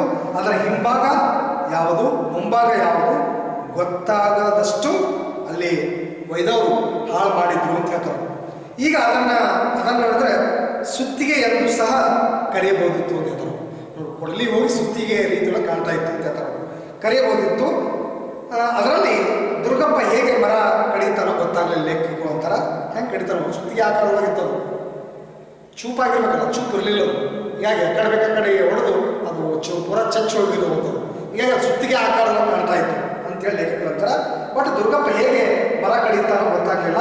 ಏನೇ ಇರಲಿ ಅದನ್ನು ಅವನೇ ಹುಡುಕಿ ತಗೊಂಡು ಹೋಗಿದ್ದರಿಂದ ಇಲ್ಲಿ ಆ ಮಂಡು ಅಂದರೆ ಮಂಡಾಗಿರುವಂಥ ಕೊಡಲಿ ಕೊಟ್ಟದ್ದಕ್ಕೆ ನನ್ನನ್ನು ಅವನು ದೂಷಿಸುವಂತೆ ಇರಲಿಲ್ಲ, ಅಂದರೆ ಅಪಾದನೆ ಮಾಡುವಂತೆ ಇರಲಿಲ್ಲ ಅನ್ನುವಂಥದ್ದು. ಅದನ್ನು ಅವರು ಅಕಸ್ಮಾತ್ ಕದ್ದರೂ ನನಗೇನು ಕೊಡಲಿ ಹೋಯ್ತಂತ ತಿಳ್ಕೊಂಡು ದುಃಖವಾಗುತ್ತಿರಲಿಲ್ಲ ಅಂತ ಹೇಳ್ತಾರೆ ಲೇಖಕರು. ಹಾಗಾಗಿ ನಾನು ದುರ್ಗಪ್ಪನನ್ನು ಹುಡುಕಿ ಕೊಡಲಿ ವಸೂಲಿ ಮಾಡುವ ಗೋಜಿಗೂ ಕೂಡ ಹೋಗಲಿಲ್ಲ ಅಂತ ಹೇಳ್ತಾರೆ ಅವರು ಲೇಖಕರು. ಈ ರೀತಿ ಒಳಗೆ ಲೇಖಕರು ಸ್ನಾತಕೋತ್ತರ ಪದವೀಧರಾದರೂ ಕೂಡ ವಿದ್ಯಾವಂತರಾದರೂ ಕೂಡ ಹೊಲ ಗದ್ದೆ ಒಳಗಿದ್ದುಕೊಂಡು ಆ ಒಂದು ಒಳ್ಳೆಯ ಜೀವನವನ್ನು ಲೇಖಕರು ಸವಿತಾ ಇರುವಂಥದ್ದು. ಹೀಗಾಗಿ ಆ ಹೊಲ ಗದ್ದೆ ಮನೆಗೆ ಬೇಕಾಗುವಂಥ ಎಲ್ಲ ವಸ್ತುಗಳು ಕೂಡ ತಮ್ಮ ಮನೆಯೊಳಗೆ ಅಲ್ಲಿ ಕೊಡಲಿ ಆಗಿರ್ಬೋದು, ಸುತ್ತಿಗೆ ಆಗಿರ್ಬೋದು, ಹಾಗೆ ಎಲ್ಲ ಹಳೆಯ ವಸ್ತುಗಳು, ಜೀಪು ಕೂಡ, ಹಾಗೆ ಅವರ ಸ್ಕೂಟರ್, ಬೈಕು, ಹೀಗೆ ಎಲ್ಲವೂ ಕೂಡ ಅಂದರೆ ಅಲ್ಲಿ ಅತ್ಯಂತ ಜೋಪಾನವಾಗಿ ಮತ್ತು ಏನೇ ಅದಕ್ಕೆ ತೊಂದರೆ ಆಗ ಅವರೇ ಸರಿಪಡಿಸಲಿಕ್ಕೂ ಕೂಡ ಲೇಖಕರು ಪ್ರಯತ್ನ ಪಡ್ತಾ ಇದ್ದಾರೆ. ಹೀಗಾಗಿ ಒಟ್ಟಾರೆ ಲೇಖಕರು ಬಹುಮುಖ ಪ್ರತಿಭೆ ಉಳ್ಳಂಥ, ಅದಕ್ಕೆ ಮನುಷ್ಯ ಮನಸ್ಸಿದ್ರೆ ಮಾರ್ಗ ಅಂತ ಆಸಕ್ತಿ ಇರಬೇಕು. ಯಾವುದೇ ಕ್ಷೇತ್ರದೊಳಗೆ ನಮ್ಮನ್ನು ನಾವು ತೊಡಗಿಸ್ಕೊಂಡು ಹೋದ್ರೆ ಆ ಕೆಲಸ ನಮಗೆ ಬರಲಿಕ್ಕೆ ಯಶಸ್ವಿ ಆಗಲಿಕ್ಕೆ ಅಥವಾ ಪಡೆದುಕೊಳ್ಳಲಿಕ್ಕೆ ಸಾಧ್ಯ ಆಗ್ತದೆ. ಹೀಗಾಗಿ ಲೇಖಕರು ಸದಾ ಏನೇ ಅವರ ಮನೆಯ ಸಮಸ್ಯೆಗಳು ಇನ್ನೊಬ್ಬರ ಮುಂದೆ ನಾವು ಹೇಳಿಕೊಳ್ಳಾರದೆ ಆ ಸಮಸ್ಯೆನ ತಾವೇ ಅದಕ್ಕೆ ತುಂಬ ಧೈರ್ಯದಿಂದ ಸಮರ್ಥವಾಗಿ ನಿಂತುಕೊಂಡು ತಾಳ್ಮೆಯಿಂದ ಆ ಸಮಸ್ಯೆಗಳಿಗೆ ಪರಿಹಾರವನ್ನು ಕಂಡುಕೊಳ್ಳಲು ಸರಿಪಡಿಸೋಕ್ಕೆ ಪ್ರಯತ್ನ ಪಡ್ತಿದ್ರು ಅನ್ನುವಂಥದ್ದು ಅಧ್ಯಾಯ 1ರಿಂದ ನಮಗಿಲ್ಲಿ ಗೊತ್ತಾಗ್ತದೆ. ಒಟ್ಟಾರೆ ದುರ್ಗಪ್ಪನ ಆ ಒಂದು ಸಂದರ್ಭ. ಹೀಗಾಗಿ ಆ ದರಿದ್ರ ಕೃಷ್ಣೇಗೌಡನ ಆನೆಯಿಂದ ಗಿಡವನ್ನು ಮುರಿದು ಹಾಕ್ತು, ಹೀಗಾಗಿ ಕರೆಂಟ್ ಆ ಫ್ಯೂಸ್ ಹೋಯಿತು ಅಂತ ಹೇಳ್ತಾರೆ ದುರ್ಗಪ್ಪ. ಇಂಥ ಒಂದು ಸಂದರ್ಭ ಲೇಖಕರ ಬಳಿಯಿಂದ ಆ ಒಂದು ಕೊಡಲಿಯನ್ನು ಏನೆಲ್ಲ ಮಾತುಗಳು ಹೇಳಿ ಆ ಲೇಖಕರ ಮನೆಯಿಂದ ಕೊಡಲಿಯನ್ನು ತೆಗೆದುಕೊಂಡು ದುರ್ಗಪ್ಪ ಹೋಗ್ತಾನೆ. ಇಂಥ ಒಂದು ಸಂದರ್ಭದೊಳಗೆ ಲೇಖಕರು ಕೂಡ ಹಾಗಾಗಿ ಅದನ್ನು ಮತ್ತೆ ದುರ್ಗಪ್ಪನನ್ನು ಹುಡುಕಿ ಕೊಡಲಿ ವಸೂಲಿ ಮಾಡುವ ಒಂದು ಗೋಜಿಗೂ ಕೂಡ ಲೇಖಕರು ಹೋಗಲಿಲ್ಲ ಅನ್ನೋದು ಭಾಳ ದಿನ ಆದರೂ ಕೂಡ ಆ ದುರ್ಗಪ್ಪನ ಬರಲಿಲ್ಲ, ಕೊಳ್ಳಿನ ತೊಗೊಂಡು ಬರಲಿಲ್ಲ ಅಂತ ಹೇಳಿ ಲೇಖಕರು ಕೂಡ ಇಲ್ಲಿ ಹೇಳ್ತಾರೆ. ಇಂಥ ಒಂದು ಸಂದರ್ಭದೊಳಗೆ ಇಲ್ಲಿ ಅಧ್ಯಾಯ 2, ಈ ಅಧ್ಯಾಯ 2 ಒಳಗೆ ಅಧ್ಯಾಯ 2 ಇಲ್ಲಿ ದುರ್ಗಪ್ಪ ಹಾಗಾದ್ರೆ ಕೊಳ್ಳಿ ತಗೊಂಡು ಎತ್ತು ಹೋದ ಲೇಖಕರು ಇಲ್ಲಿ ಪ್ರಶ್ನೆ ಮಾಡಿಕೊಳ್ಳುವಂಥದ್ದು. ಎಲ್ಲಿ ಹೋದ್ರು? ಇಂಥ ಒಂದು ಸಂದರ್ಭದೊಳಗೆ ಅಲ್ಲಿ ಚಿಂತಿಸಿದಾಗೆಲ್ಲ ನನಗವನು ಕೃಷ್ಣೇಗೌಡರ ಆನೆಯನ್ನು ದೂಷಿಸಿದ್ದು ನೆನಪಿಗೆ ಬರ್ತದೆ. ನೋಡ್ರಿ, ಇಲ್ಲಿ ಭಾಳ ಸೊಗಸಾದಂಥ ಭಾಳ ಸ್ಪಷ್ಟವಾದಂಥ ಒಂದು ನಿಲುವನ್ನು ಬರಲಿಕ್ಕೆ ಅಥವಾ ನಿಲುವಿಗೆ ಬರಲಿಕ್ಕೆ ಲೇಖಕರು ಪ್ರಯತ್ನ ಮಾಡ್ತಾರೆ. ಹೀಗಾಗಿ ದುರ್ಗಪ್ಪ ಕೃಷ್ಣೇಗೌಡನ ಆನೆಗೆ ಬೈತಾನೆ, ದೂಷಿಸುವಂಥದ್ದು ಕಾಣ್ತೀವಿ. ಹೀಗಾಗಿ ತಾನು ಕೊಡಲಿ ತೊಗೊಂಡು ಹೋದ ವಾಪಸ್ ಮತ್ತೆ ಮರಳಿ ಲೇಖಕರು ತಂದು ಕೊಡ್ಬೋದಾಗಿತ್ತು. ಅವನು ಇಲ್ಲ, ಕೊಳ್ಳಿನೂ ತಂದುಕೊಂಡಿಲ್ಲ. ಇಂಥ ಒಂದು ಸಂದರ್ಭದೊಳಗೆ ಆ ವ್ಯಕ್ತಿಯ ಬಗ್ಗೆ ಲೇಖಕರು ನಿಜಕ್ಕೂ ನಂಬಿಕೆ ಬರಲಿಲ್ಲ. ಅವನ ಪ್ರಾಮಾಣಿಕತೆ, ಅವನ ನಿಷ್ಠೆ ಅವರಿಗೆ ಇಷ್ಟಪಡಲಿ ಆಗಲಿಲ್ಲ ಅನ್ನೋದು ಕೂಡ ಕಾಣ್ತೀವಿ. ಹೀಗಾಗಿ ಇಂಥ ಒಂದು ಸಂದರ್ಭದೊಳಗೆ ಅಲ್ಲಿ ನನಗೆ ಅವನು ಕೃಷ್ಣೇಗೌಡನ ಆನೆಯನ್ನು ದೂಷಿಸಿದ್ದು ಅಂದರೆ ಆಪಾದನೆ ಮಾಡಿದ್ದು ನೆನಪಿಗೆ ಬಂದುಬಿಡ್ತದ. ಕೃಷ್ಣೇಗೌಡನ ಆನೆ ಕಾಡಿನಿಂದ ಹಿಡಿದು ತಂದು ಪಳಗಿಸಿದ ಆನೆಯಲ್ಲ. ಕೃಷ್ಣೇಗೌಡನ ಆನೆ ಅದು ಕಾಡಿನಿಂದ ಹಿಡಿದು ತಂದು ಆ ಊರಿನೊಳಗೆ ಇಟ್ಟಿದ್ದಲ್ಲದು, ಪಳಗಿಸಿದ್ದು ತೊಡಗಿಸಿದ್ದು ಆನೆಯಲ್ಲ. ಘಟ್ಟದ ಕೆಳಗಿದ್ದ ಅಂದರೆ ದೊಡ್ಡ ಒಂದು ಗುಡ್ಡದ ಕೆಳಗಿದ್ದ ಗೂಳೂರು ಮಠದ ಊರ ಹೆಸರು. ಇಲ್ಲಿ ಗೂಳೂರು ಮಠದ ಆನೆ ಹಾಕಿದ ಮರಿಯೇ ಕೃಷ್ಣೇಗೌಡರ ಬಳಿ ಇದ್ದ ಆನೆ ಅದು. ಕೃಷ್ಣೇಗೌಡನ ಆನೆ ಎಲ್ಲಿಂದು ಅಂತಂದ್ರೆ ಅಲ್ಲಿ ಘಟ್ಟದ ಕೆಳಗಿದ್ದ ಗೂಳೂರು ಮಠದ ಆನೆ. ಗೂಳೂರು ಮಠದ ಆನೆ, ಕೃಷ್ಣೇಗೌಡನ ಆನೆ ಇರಲ್ಲ. ಮೊದಲ ಅದು ಆ ಕಾಡಿನಿಂದ ಬಂದಂಥದ್ದಲ್ಲದು, ಜನರ ಮಧ್ಯೆ ಆ ನಾಡಿನೊಳಗೆ ಊರಿನೊಳಗೆ ಹುಟ್ಟಿ ಬೆಳೆದಂಥ ಒಂದು ಆನೆ ಕೃಷ್ಣೇಗೌಡನ ಆನೆ. ಇದು ಎಲ್ಲಿ ನಂತರ ಘಟ್ಟದ ಕೆಳಗಿದ್ದ ಗೂಳೂರು ಮಠದ ಆನೆ ಅದು ಹಾಕಿದ ಮರಿಯೇ ಕೃಷ್ಣೇಗೌಡರ ಬಳಿ ಇದ್ದ ಆನೆ ಅದು. ಇದು ಹುಟ್ಟಿದ್ದು ಬೆಳೆದದ್ದು ಎಲ್ಲ ಎಲ್ಲಿ ಅಂದ್ರೆ ಕಾಡಿನೊಳಗಲ್ಲ, ಊರಿನಲ್ಲಿ. ಹೀಗಾಗಿ ಊರೊಳಗೆ ಊರಿನ ಸಂಪರ್ಕನೇ ಅಲ್ಲಿ ಇರ್ತದೆ. ನೋಡ್ರಿ, ಯಾವಾಗಲೂ ಕೂಡ ಪ್ರತಿಯೊಬ್ಬ ಮನುಷ್ಯ ಆಗಿರ್ಬೋದು, ಪ್ರಾಣಿ ಪಕ್ಷಿಗಳಾಗಿರ್ಬೋದು, ಎಲ್ಲಿರ್ತಾವ ಆ ಒಂದು ವಾತಾವರಣಕ್ಕೆ ಅಲ್ಲಿ ಒಳಗಾಗುವಂಥದ್ದು ಕಾಣ್ತೀವಿ. ಅದು ಪ್ರಾಣಿ ಪಕ್ಷಿಗಳಾಗಿರ್ಬೋದು, ಮನುಷ್ಯರು ಕೂಡ ಆಗಿರ್ಬೋದು. ಹೀಗಾಗಿ ಕಾಡಿನೊಳಗೆ ಬೇಕಾದಂಥ ಆನೆ ಅದು ಆ ಊರಿನೊಳಗೆ ಹುಟ್ಟಿ ಬೆಳೆದಿರುವಂಥದ್ದು. ಹೀಗಾಗಿ ಅದು ಜನರ ಮಧ್ಯದೊಳಗನೆ ಅಲ್ಲಿ ಅವರ ಹಾವ ಭಾವ ನಡವಳಿಕೆ ಅದರ ಜೊತೆಗೇ ಮನುಷ್ಯರ ಜೊತೆಗೇ ಹೊಂದ್ಕೊಂಡು ಬದುಕುವಂಥ ಒಂದು ಪ್ರಯತ್ನ ಆ ಒಂದು ಆನೆ ಮಾಡುವಂಥದ್ದು ಕಾಣ್ತೀವಿ. ಹೀಗಾಗಿ ಮಠದ ಆನೆ ಹಾಕಿದ ಮರಿಯೇ ಕೃಷ್ಣೇಗೌಡ ಬೆಳೆದಿದ್ದ ಆನೆ. ಇದು ಹುಟ್ಟಿದ್ದು ಬೆಳೆದದ್ದು ಎಲ್ಲ ಊರಿನೊಳಗನೆ ಜನಗಳ ನಡುವಿನ ಅಂತ ಹೇಳ್ತಾರೆ. ಹಾಗಾಗಿ ಅದಕ್ಕೆ ಕಾಡಿನ ಬಗ್ಗೆ ಆಗಲಿ, ಕಾಡಿನಲ್ಲಿರುವ ಇತರ ಕಾಡಾನೆಗಳ ಬಗ್ಗೆ ಆಗಲಿ ನೋಡ್ರಿ, ಹೀಗಾಗಿ ಅದಕ್ಕೆ ಕಾಡಿನ ಬಗ್ಗೆ ಆಗಲಿ, ಕಾಡಿನಲ್ಲಿರುವ ಇತರ ಕಾಡಾನೆಗಳ ಬಗ್ಗೆ ಆಗಲಿ ಏನೂ ತಿಳುವಳಿಕೆ ಇರಲಿಲ್ಲವೆಂದು ಲೇಖಕರು ಹೇಳ್ತಾರೆ ಕಾಣುತ್ತದೆ. ಅದು ಮೂಡಿಗೆರೆಯ ಪೇಟೆಗೆ ಎಷ್ಟೊಂದು ಒಗ್ಗಿದ್ದದು, ಯಾಕೆ ಊರಿನೊಳಗನೆ ಅದು ಹುಟ್ಟಿ ಬೆಳೆದಿರುವಂಥದ್ದು. ಹೀಗಾಗಿ ಮೂಡಿಗೆರೆಯ ಪೇಟೆಗೆ ಆ ಪಟ್ಟಣದೊಳಗೆ ಎಷ್ಟೊಂದು ಒಗ್ಗಿ ಅದರ ಜನರ ಜೊತೆ ಹೊಂದ್ಕೊಂಡು ಬರುತ್ತಂದ್ರೆ ಒಗ್ಗಿತ್ತಂದ್ರೆ ಯಾವ ಲಂಗು ಲಗಾಮಿಲ್ಲದೆ ನೋಡ್ರಿ, ಯಾರೂ ಅದಕ್ಕೆ ಹಿಡಿಯೋದು ಏನೂ ಇಲ್ಲ, ಲಂಗು ಲಗಾಮಿಲ್ಲದೆ ಆರಾಮಾಗಿ ಇರಿದ್ರೆ ಆ ಕೃಷ್ಣೇಗೌಡನ ಆನೆ ಅಡ್ಡಾಡ್ತಿತ್ತು ಅಂತ ಹೇಳ್ತಾರೆ.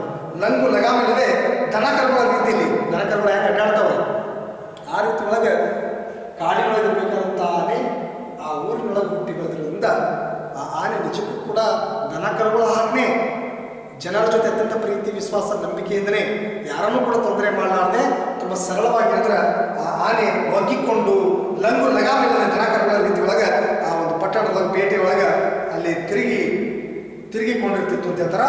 ಸ್ಕೂಲ್ ಮಕ್ಕಳು, ಶಾಲೆಗೆ ಹೋಗುವಂಥ ಮಕ್ಕಳು ಅದರ ಹತ್ತಿರ ಬರಲು ಅಲ್ಲಿ ಅಂದರೆ ಹೆದರುತ್ತಿದ್ದವಾದರೂ ಕೂಡ ಅವರು ದೂರದಿಂದಲೇ ಶಾಲೆಯ ಮಕ್ಕಳು ಕೂಡ ದೂರದಿದ್ದರೆ ಆನೆಗೆ ನೋಡಿ ಅಂದ್ರೆ ಗೌರಿ ಎಂದು ಕೂಗಿದ್ರೆ ಸಾಕು. ಈ ಆನೆ ಹೆಸರು ಜನರೆಲ್ಲ ಏನಂತ ಕರಿತಿದ್ರು ಅಂದ್ರೆ ಇಲ್ಲಿ ಆನೆಗೆ ಗೌರಿ, ಆನೆಗೆ ಗೌರಿ ಅಂತೇಳಿ ಆ ಹೆಸರಿನಿಂದ ಆ ಊರಿನ ಮೂಡಿಗೆರೆ ಸುತ್ತಮುತ್ತಲಿರುವಂಥ ಜನರು ಮಕ್ಕಳು ಕರಿತಾ ಇದ್ರು. ಹೀಗಾಗಿ ಅವರು ದೂರದಿಂದಲೇ ಗೌರಿ ಅಂತೇಳಿ ಕೂಗಿದ್ರೆ ಸಾಕು ತನ್ನ ಸೊಂಡಿ ಲೆತ್ತಿ ಸಲಾಂ ಮಾಡ್ತಿದ್ರು. ಸಲಾಂ ಅಂದರೆ ನಮಸ್ಕಾರ ಮಾಡ್ತಿತ್ತು. ನೋಡ್ರಿ, ಮೂಕ ಪ್ರಾಣಿಗಳಾದರೂ ಕೂಡ ಎಂಥ ಗುಣ ಇರ್ತದೆ. ಮನುಷ್ಯನಿಗಿಂತಲೂ ಕೂಡ ಪ್ರಾಣಿ ಪಕ್ಷಿಗಳು ಹೆಂಗಿರ್ತಾವೆ ಅಂತಂದ್ರೆ ನಿಜಕ್ಕೂ ಕೂಡ ಒಳ್ಳೆಯ ಒಂದು ಬದುಕ ಅವು ಅಳವಡಿಸಿಕೊಂಡು ಇಲ್ಲಿ ಕಂಡು ಬರ್ತದ. ಹೀಗಾಗಿ ಅಲ್ಲಿ ಗೌರಿ ಅಂತೇಳಿ ಆ ಮಕ್ಕಳು, ಆ ಸಾಲಿಗೆ ಹೋಗುವಂಥ ಮಕ್ಕಳು, ಹೋಗುವಂಥ ಮಕ್ಕಳು ಅಂದ್ರೆ ಆ ರೀತಿ ಗೌರಿ ಅಂತೇಳಿ ಕೂಗಿದ್ರೆ ಸಾಕು ಸೊಂಡಿ ಎತ್ತಿ ಸಲಾಂ ಮಾಡ್ತಿತ್ತು, ಅಂದರೆ ನಮಸ್ಕಾರ ಅಲ್ಲೆಲ್ಲರ ಮಾಡ್ತಿತ್ತು. ದಾರಿ ಬದಿಯ ಆ ಒಂದು ಪೆಟ್ಟಿಗೆ ಅಂಗಡಿಗಳು ಕೂಡ ಹಣ್ಣು, ಖರ್ಚಾದ ಬಾಳೆಗೊನೆಗಳ ದಿಂಡು, ಸಿಪ್ಪೆಗಳನ್ನು, ಜಜ್ಜಿದ ಹಾಳಾದ ಹಣ್ಣುಗಳನ್ನು ಅದಕ್ಕೆ ಕೊಡಲು ಅಲ್ಲಿ ಇಟ್ಟಿರ್ತಿದ್ರು. ಈ ಆನೆ ಖಾಯಮಾದ ನಿತ್ಯವೂ ಕೂಡ ಎಲ್ಲ ಪೆಟ್ಟಿಗೆ ಅಂಗಡಿಗಳ ಒಳಗೂ ಹೋಗಿ ಅವನ್ನೆಲ್ಲ ಸೊಂಡಿಲಲ್ಲಿ ತಗೊಂಡು ತಿಂತಾ ಇತ್ತು. ಪ್ರಾಣಿ ಪಕ್ಷಿ ಮನುಷ್ಯ ಯಾರೇ ಆಗಲಿ ಹಸು ಹಾಗೆ ಆಗ್ತದೆ. ಹೀಗಾಗಿ ನಿಜಕ್ಕೂ ಆನೆ ಕಾಡಿನೊಳಗಿರಬೇಕು. ಆನೆ ಸಾಕೋದು ತುಂಬ ಕಷ್ಟವೇ. ಒಂದು ಊರಿಗೆ ಎಷ್ಟು ಖರ್ಚಾಗ್ತದಲ್ಲ ಆ ರೀತಿ ಒಳಗೆ ಸಾಮಾನ್ಯವಾಗಿ ಇಲ್ಲಿ ಆನೆಗೆ ಅಷ್ಟು ಖರ್ಚಾಗುವಂಥದ್ದು ಕೂಡ ನಾವಿಲ್ಲಿ ಕಾಣ್ತೀವಿ. ಹೀಗಾಗಿ ಆನೆ ಸಾಕೋದು ನಿಜಕ್ಕೂ ಮುಂದೆ ಹೇಳ್ತಾರೆ ಒಂದು ಎಲೆಕ್ಷನ್ಗಿಂತ ಹಾಗೆ ಅಂತ ಹೇಳಿ ಬಳಸ್ತಾರೆ. ನಿಜಕ್ಕೂ ಯಾಕಂದ್ರೆ ದೊಡ್ಡ ದೈತ್ಯ ಆಕಾರವಾಗಿರುವಂಥದ್ದು ಆ ಆನೆ ಕಾಡಿನೊಳಗಿದ್ರೆ ಮಾತ್ರ ಅಲ್ಲಿನ ಮೇವನ್ನು ತಿಂದುಕೊಂಡು ಆರಾಮಾಗಿ ಆ ಆನೆ ಬದುಕುವಂಥದ್ದು. ಹೀಗಾಗಿ ಇಂಥ ಒಂದು ಸಂದರ್ಭದೊಳಗೆ ಆ ಹಳ್ಳಿ ಒಳಗೆ ಅಷ್ಟು ಇಷ್ಟು ಹಾಕಿರುವಂಥದ್ದು ತಿಂದು ತನ್ನ ಜೀವನ ಆ ಆನೆ ಸಾಗಿಸ್ತಿತ್ತು ಅಂತ ಹೇಳ್ತಾರೆ. ಒಟ್ಟಾರೆ ಸೊಂಡಿ ಎತ್ತಿ ಸಲಾಂ ಮಾಡ್ತಿತ್ತು. ದಾರಿ ಬದಿಯ ಪೆಟ್ಟಿಗೆ ಅಂಗಡಿಗಳನ್ನ ಆ ಹಣ್ಣು, ಖರ್ಚಾದ ಬಾಳೆಗೊನೆಗಳ ದಿಂಡು, ಸಿಪ್ಪೆಗಳನ್ನು ಜಜ್ಜಿದ ಹಾಳಾದ ಹಣ್ಣುಗಳನ್ನು ಅದಕ್ಕೆ ಕೊಳ್ಳು ಇಟ್ಟಿರ್ತಿದ್ರು. ಆ ಆನೆ ಕಾಯವಾಗಿ ನಿತ್ಯವೂ ಕೂಡ ಎಲ್ಲ ಪೆಟ್ಟಿಗೆ ಅಂಗಡಿಗಳ ಒಳಗೂ ಹೋಗಿ ಅವನ್ನೆಲ್ಲ ಸೊಂಡಿನಲ್ಲಿ ತಗೊಂಡು ಆ ಆನೆ ತಿಂತಾ ಇದ್ದಂತ. ಮಠದ ಜಗದ್ಗುರುಗಳನ್ನು ಜನರು ಅಡ್ಡಪಲ್ಲಕ್ಕಿಯಲ್ಲಿ ತಮ್ಮ ಹೆಗಲ ಮೇಲೆ ಹೊರತೊಡಗುವುದರಿಂದ ಆನೆಗೆ ಜಗದ್ಗುರುಗಳನ್ನು ಹೊರುವ ಕೆಲಸ ತಪ್ಪಿ ಹೋಯಿತು. ಹೀಗಾಗಿ ಯಾವಾಗಲೂ ನೋಡ್ರಿ ವ್ಯವಸ್ಥೆ ಒಳಗೆ ಹೇಗಿದೆ ಅಂದರೆ ಅದರಿಂದ ಯಾವುದೇ ಪ್ರಾಣಿ ಪಕ್ಷಿ ಮನುಷ್ಯ ಆ ವ್ಯಕ್ತಿಯಿಂದ ಲಾಭ ಆದ್ರೆ ಮಾತ್ರ ಆ ವ್ಯಕ್ತಿಯನ್ನು ನಾವು ಪ್ರಾಣಿ ಪಕ್ಷಿಗಳನ್ನು ನಮ್ಮ ಹತ್ಯೆ ಕಟ್ಕೋತೀವಿ. ಇಲ್ಲಾಂದ್ರೆ ಒಂದು ರೀತಿಯಿಂದ ಸ್ವಾರ್ಥ ರೀತಿ ಒಳಗೆ ಬದುಕುವಂಥದ್ದು ನಾವು ಇಲ್ಲಿ ಕಾಣ್ತೀವಿ. ಹೀಗಾಗಿ ಅದರಿಂದ ಲಾಭ ಮಾತ್ರ ನೋಡ್ರಿ. ಈಗ ಆಕಳು ಹಾಲು ಕೊಡ್ತಂದ್ರೆ ಮಾತ್ರ ಅದಕ್ಕೆ ಮೇವು ಹಾಕುವಂಥದ್ದು, ಕೊಡದೇ ಇದ್ರೆ ಹಾಕೋದಿಲ್ಲ, ಮಾರಾಟ ಮಾಡುವಂಥದ್ದು. ಈ ರೀತಿ ಒಳಗೆ ಈ ಮನುಷ್ಯ ಹೆಂಗಂದ್ರೆ ಒಟ್ಟು ಸ್ವಾರ್ಥಿಯಾಗಿ ಬದುಕುವುದು, ಸಮಾನತೆ ಇಲ್ಲ, ಪ್ರೀತಿ ವಿಶ್ವಾಸ ಇಲ್ಲ, ಪ್ರಾಣಿ ಪಕ್ಷಿಗಳನ್ನ ಬದುಕಿಸ್ಬೇಕು ಅನ್ನುವಂಥ ಮನೋಭಾವ ಇಲ್ಲ. ಇಂಥ ಒಂದು ಸಂದರ್ಭದೊಳಗೆ ಒಟ್ಟ ಅಲ್ಲಿ ಮಠದ ಜಗದ್ಗುರುಗಳನ್ನು ಜನರು ಅಡ್ಡಪಲ್ಲಕ್ಕಿಯಲ್ಲಿ ತಮ್ಮ ಹೆಗಲು ಮೇಲೆ ಹೊರತೊಡಗಿದ್ರಿಂದ ಆನೆಗೆ ಜಗದ್ಗುರುವನ್ನು ಹೊರುವ ಕೆಲಸ ತಪ್ಪಿ ಹೋಯಿತಂತ. ಹೀಗಾಗಿ ಇಲ್ಲಿ ನಿರೂಪಿತವೆನಿಸಿದ ಈ ಆನೆಯನ್ನು, ಅದಕ್ಕಿಂತ ಮುಖ್ಯವಾಗಿ ಅದರ ಮಾವುತನನ್ನು ಅಂದರೆ ವೇಲಾವಿದ ಆನೆಯನ್ನು ನಡೆಸುವಾತ ಆ ಮಾವುತನನ್ನು ಹೊರಹಾಕಿ ಕೈ ತೊಳೆದುಕೊಳ್ಳಲು ಮಠದವರೆಂದ್ರೆ ಅವಣಿಸ್ತಾ ಇದ್ರು. ಅವಣಿಸಿದ್ರೆ ಇಲ್ಲಿ ಆ ರೀತಿ ಒಳಗೆ ಇಲ್ಲಿ ಆಲೋಚಿಸ್ತಿದ್ರು ಅಂತ ಹೇಳ್ತಾರೆ ಅವರು. ಅಂದರೆ ವಿಶೇಷವಾಗಿ ಕೃಷ್ಣೇಗೌಡನ ಆನೆ ಅದಕ್ಕಿಂತ ಮೊದಲ ಗೂಳೂರು ಮಠದಲ್ಲಿ ಹುಟ್ಟಿ ಬೆಳೆದಿರುವಂಥದ್ದು ಕೃಷ್ಣೇಗೌಡ ಆನೆ. ಹೀಗಾಗಿ ಆ ಆನೆ ಆ ಜನರ ಮಧ್ಯದೊಳಗೆ ಹುಟ್ಟಿ ಬೆಳೆದಿರುವಂಥದ್ದು. ಇಂಥ ಸಂದರ್ಭದೊಳಗೆ ಆ ಮಠದಲ್ಲಿ ಬೆಳೆದಿರುವಂಥ ಆನೆ ನಿಜಕ್ಕೂ ಕೂಡ ಅದರ ಕೆಲಸ ಏನೂ ಇಲ್ಲ ಅನ್ನೋಂಥ ಸಂದರ್ಭದೊಳಗೆ ಈ ಆನೆಯನ್ನು ಸಾಕುವಾತ ಆ ವೇಲಾವಿದ ಅಂದರೆ ಮಾವುತನನ್ನು, ಯಾಕಂದ್ರೆ ಮಾವುತ ಆತನು ಕೂಡ ನಿಜಕ್ಕೂ ಕೂಡ ಆ ಮಠ ಒಂದರೊಳಗೆ ಒಂದು ಒಳ್ಳೆಯ ವ್ಯವಸ್ಥೆಯನ್ನು ಹಾಳು ಮಾಡ್ತಾ ಇದ್ರು. ಇಂಥ ಒಂದು ಸಂದರ್ಭದೊಳಗೆ ಆ ವೇಲಾವಿದನನ್ನು ಮತ್ತು ಆನೆಯನ್ನು ಎರಡನ್ನೂ ಕೂಡ ಅಂದ್ರೆ ಮಠದ ಸ್ವಾಮೀಜಿಗಳು ಒಟ್ಟು ಅದಕ್ಕೆ ಎಷ್ಟರೇ ಹಣ ಕೊಡಲಿ ಅದನ್ನು ಇನ್ನೊಬ್ಬರಿಗೆ ಕೊಡಬೇಕು ಅಂಥೇಳಿ ಆ ಗೂಳೂರು ಮಠದ ಸ್ವಾಮೀಜಿಗಳು ಪ್ರಯತ್ನ ಮಾಡ್ತಾರೆ. ಇಂಥ ಒಂದು ಸಂದರ್ಭದೊಳಗೆ ಅಲ್ಲಿ ಮಾವುತನನ್ನು ಹೊರಹಾಕಿ ಕೈ ತೊಳೆದುಕೊಂಡು ಮಠದವರು ಹವಣಿಸಿದ್ರು, ಅಂದರೆ ಯೋಚಿಸ್ತಾ ಇದ್ರು. ಅದರ ಮಾವುತ ವೇಲಾಯುಧನನ್ನು ಸಾಕುವುದು ಆ ಆನೆಯನ್ನು ಸಾಕುವುದಕ್ಕಿಂತ ಹೆಚ್ಚು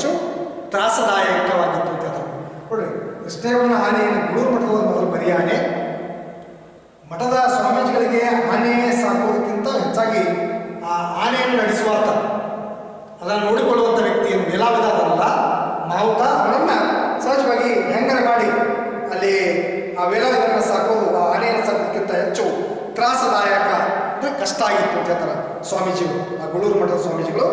ಹೀಗಾಗಿ ಅಂದರೆ ಆ ತ್ರಾಸದಾಯಕವಾಗಿತ್ತು ಅಂತ ಹೇಳ್ತಾರೆ. ಮಠದವರಿಗೆ 24 ಗಂಟೆಗೂ ನೋಡ್ರಿ, ಮಠ ಒಳಗಡೆ ಅಂದರೆ ಆ ವೇಲಾವಿದ ಏನು ಮಾಡ್ತಿದ್ದ ಅಂದರೆ 24 ಗಂಟೆಗೂ ಕೂಡ ಆತ ಇಲ್ಲಿ ಕುಡದೇ ಇರ್ತಾ ಇದ್ದ. ಹೀಗಾಗಿ ಈ ಮಾವುತ ಮಠದ ಸಾತ್ವಿಕ ವಾತಾವರಣಕ್ಕೆ, ಸಾತ್ವಿಕ ಅಂದರೆ ಒಳ್ಳೆಯ ವಾತಾವರಣ, ವೇಲಾವಿದ ಆನೆಯನ್ನು ನಡೆಸುವಾತ ಮಾವುತ. ಹೀಗಾಗಿ ಆನೆಗಿಂತಲೂ ಕೂಡ ಆ ಗೂಳೂರು ಮಠದ ಸ್ವಾಮೀಜಿಗಳಿಗೆ ತೊಂದರೆ ಆಗಿರುವಂಥದ್ದು, ಆ ಒಂದು ಸಾತ್ವಿಕ ವಾತಾವರಣಕ್ಕೆ ಧಕ್ಕೆ ಬಂದಿರುವಂಥದ್ದು ಯಾರಿಂದ ಅಂತ ಹೇಳಿದ್ರೆ ಮಾವುತ ವೇಲಾವಿದನಿಂದ ಅನ್ನುವಂಥದ್ದು. ಹೀಗಾಗಿ ದೊಡ್ಡ ತಲೆ ನೋವಾಗಿತ್ತು ಅಂತ ಹೇಳ್ತಾರೆ. ಹೀಗಾಗಿ ದುರ್ನಡತೆಗಾಗಿ ಅವನಿಗೆ ಇಲ್ಲಿದ್ರೆ ಛೀಮಾರಿ ಹಾಕಿ ಒಮ್ಮೆ ಅಲ್ಲಿ ಓಡಿಸಿದಾಗ ಆನೆ ಅನೇಕ ದಿನಗಳವರೆಗಿದ್ರೆ ಯಾರ ಮಾತನ್ನು ಕೂಡ ಕೇಳದೆ ಊಟವನ್ನೇ ಇಲ್ಲಿದ್ರೆ ವರ್ಜಿಸಿದ್ದು ಬಿಟ್ಬಿಟ್ಟಿದ್ರಿ ಆನೆ. ವೇಲಾವಿದ ಎಲ್ಲಿಗೋ ಅಂದರೆ ಇಡೀ 24 ಗಂಟೆನೂ ಕೂಡ ಕುಡದೆ ಅಡ್ಡಾಡ್ತಾ ಇದ್ರು ವೇಲಾವಿದ ಮಾವುತ.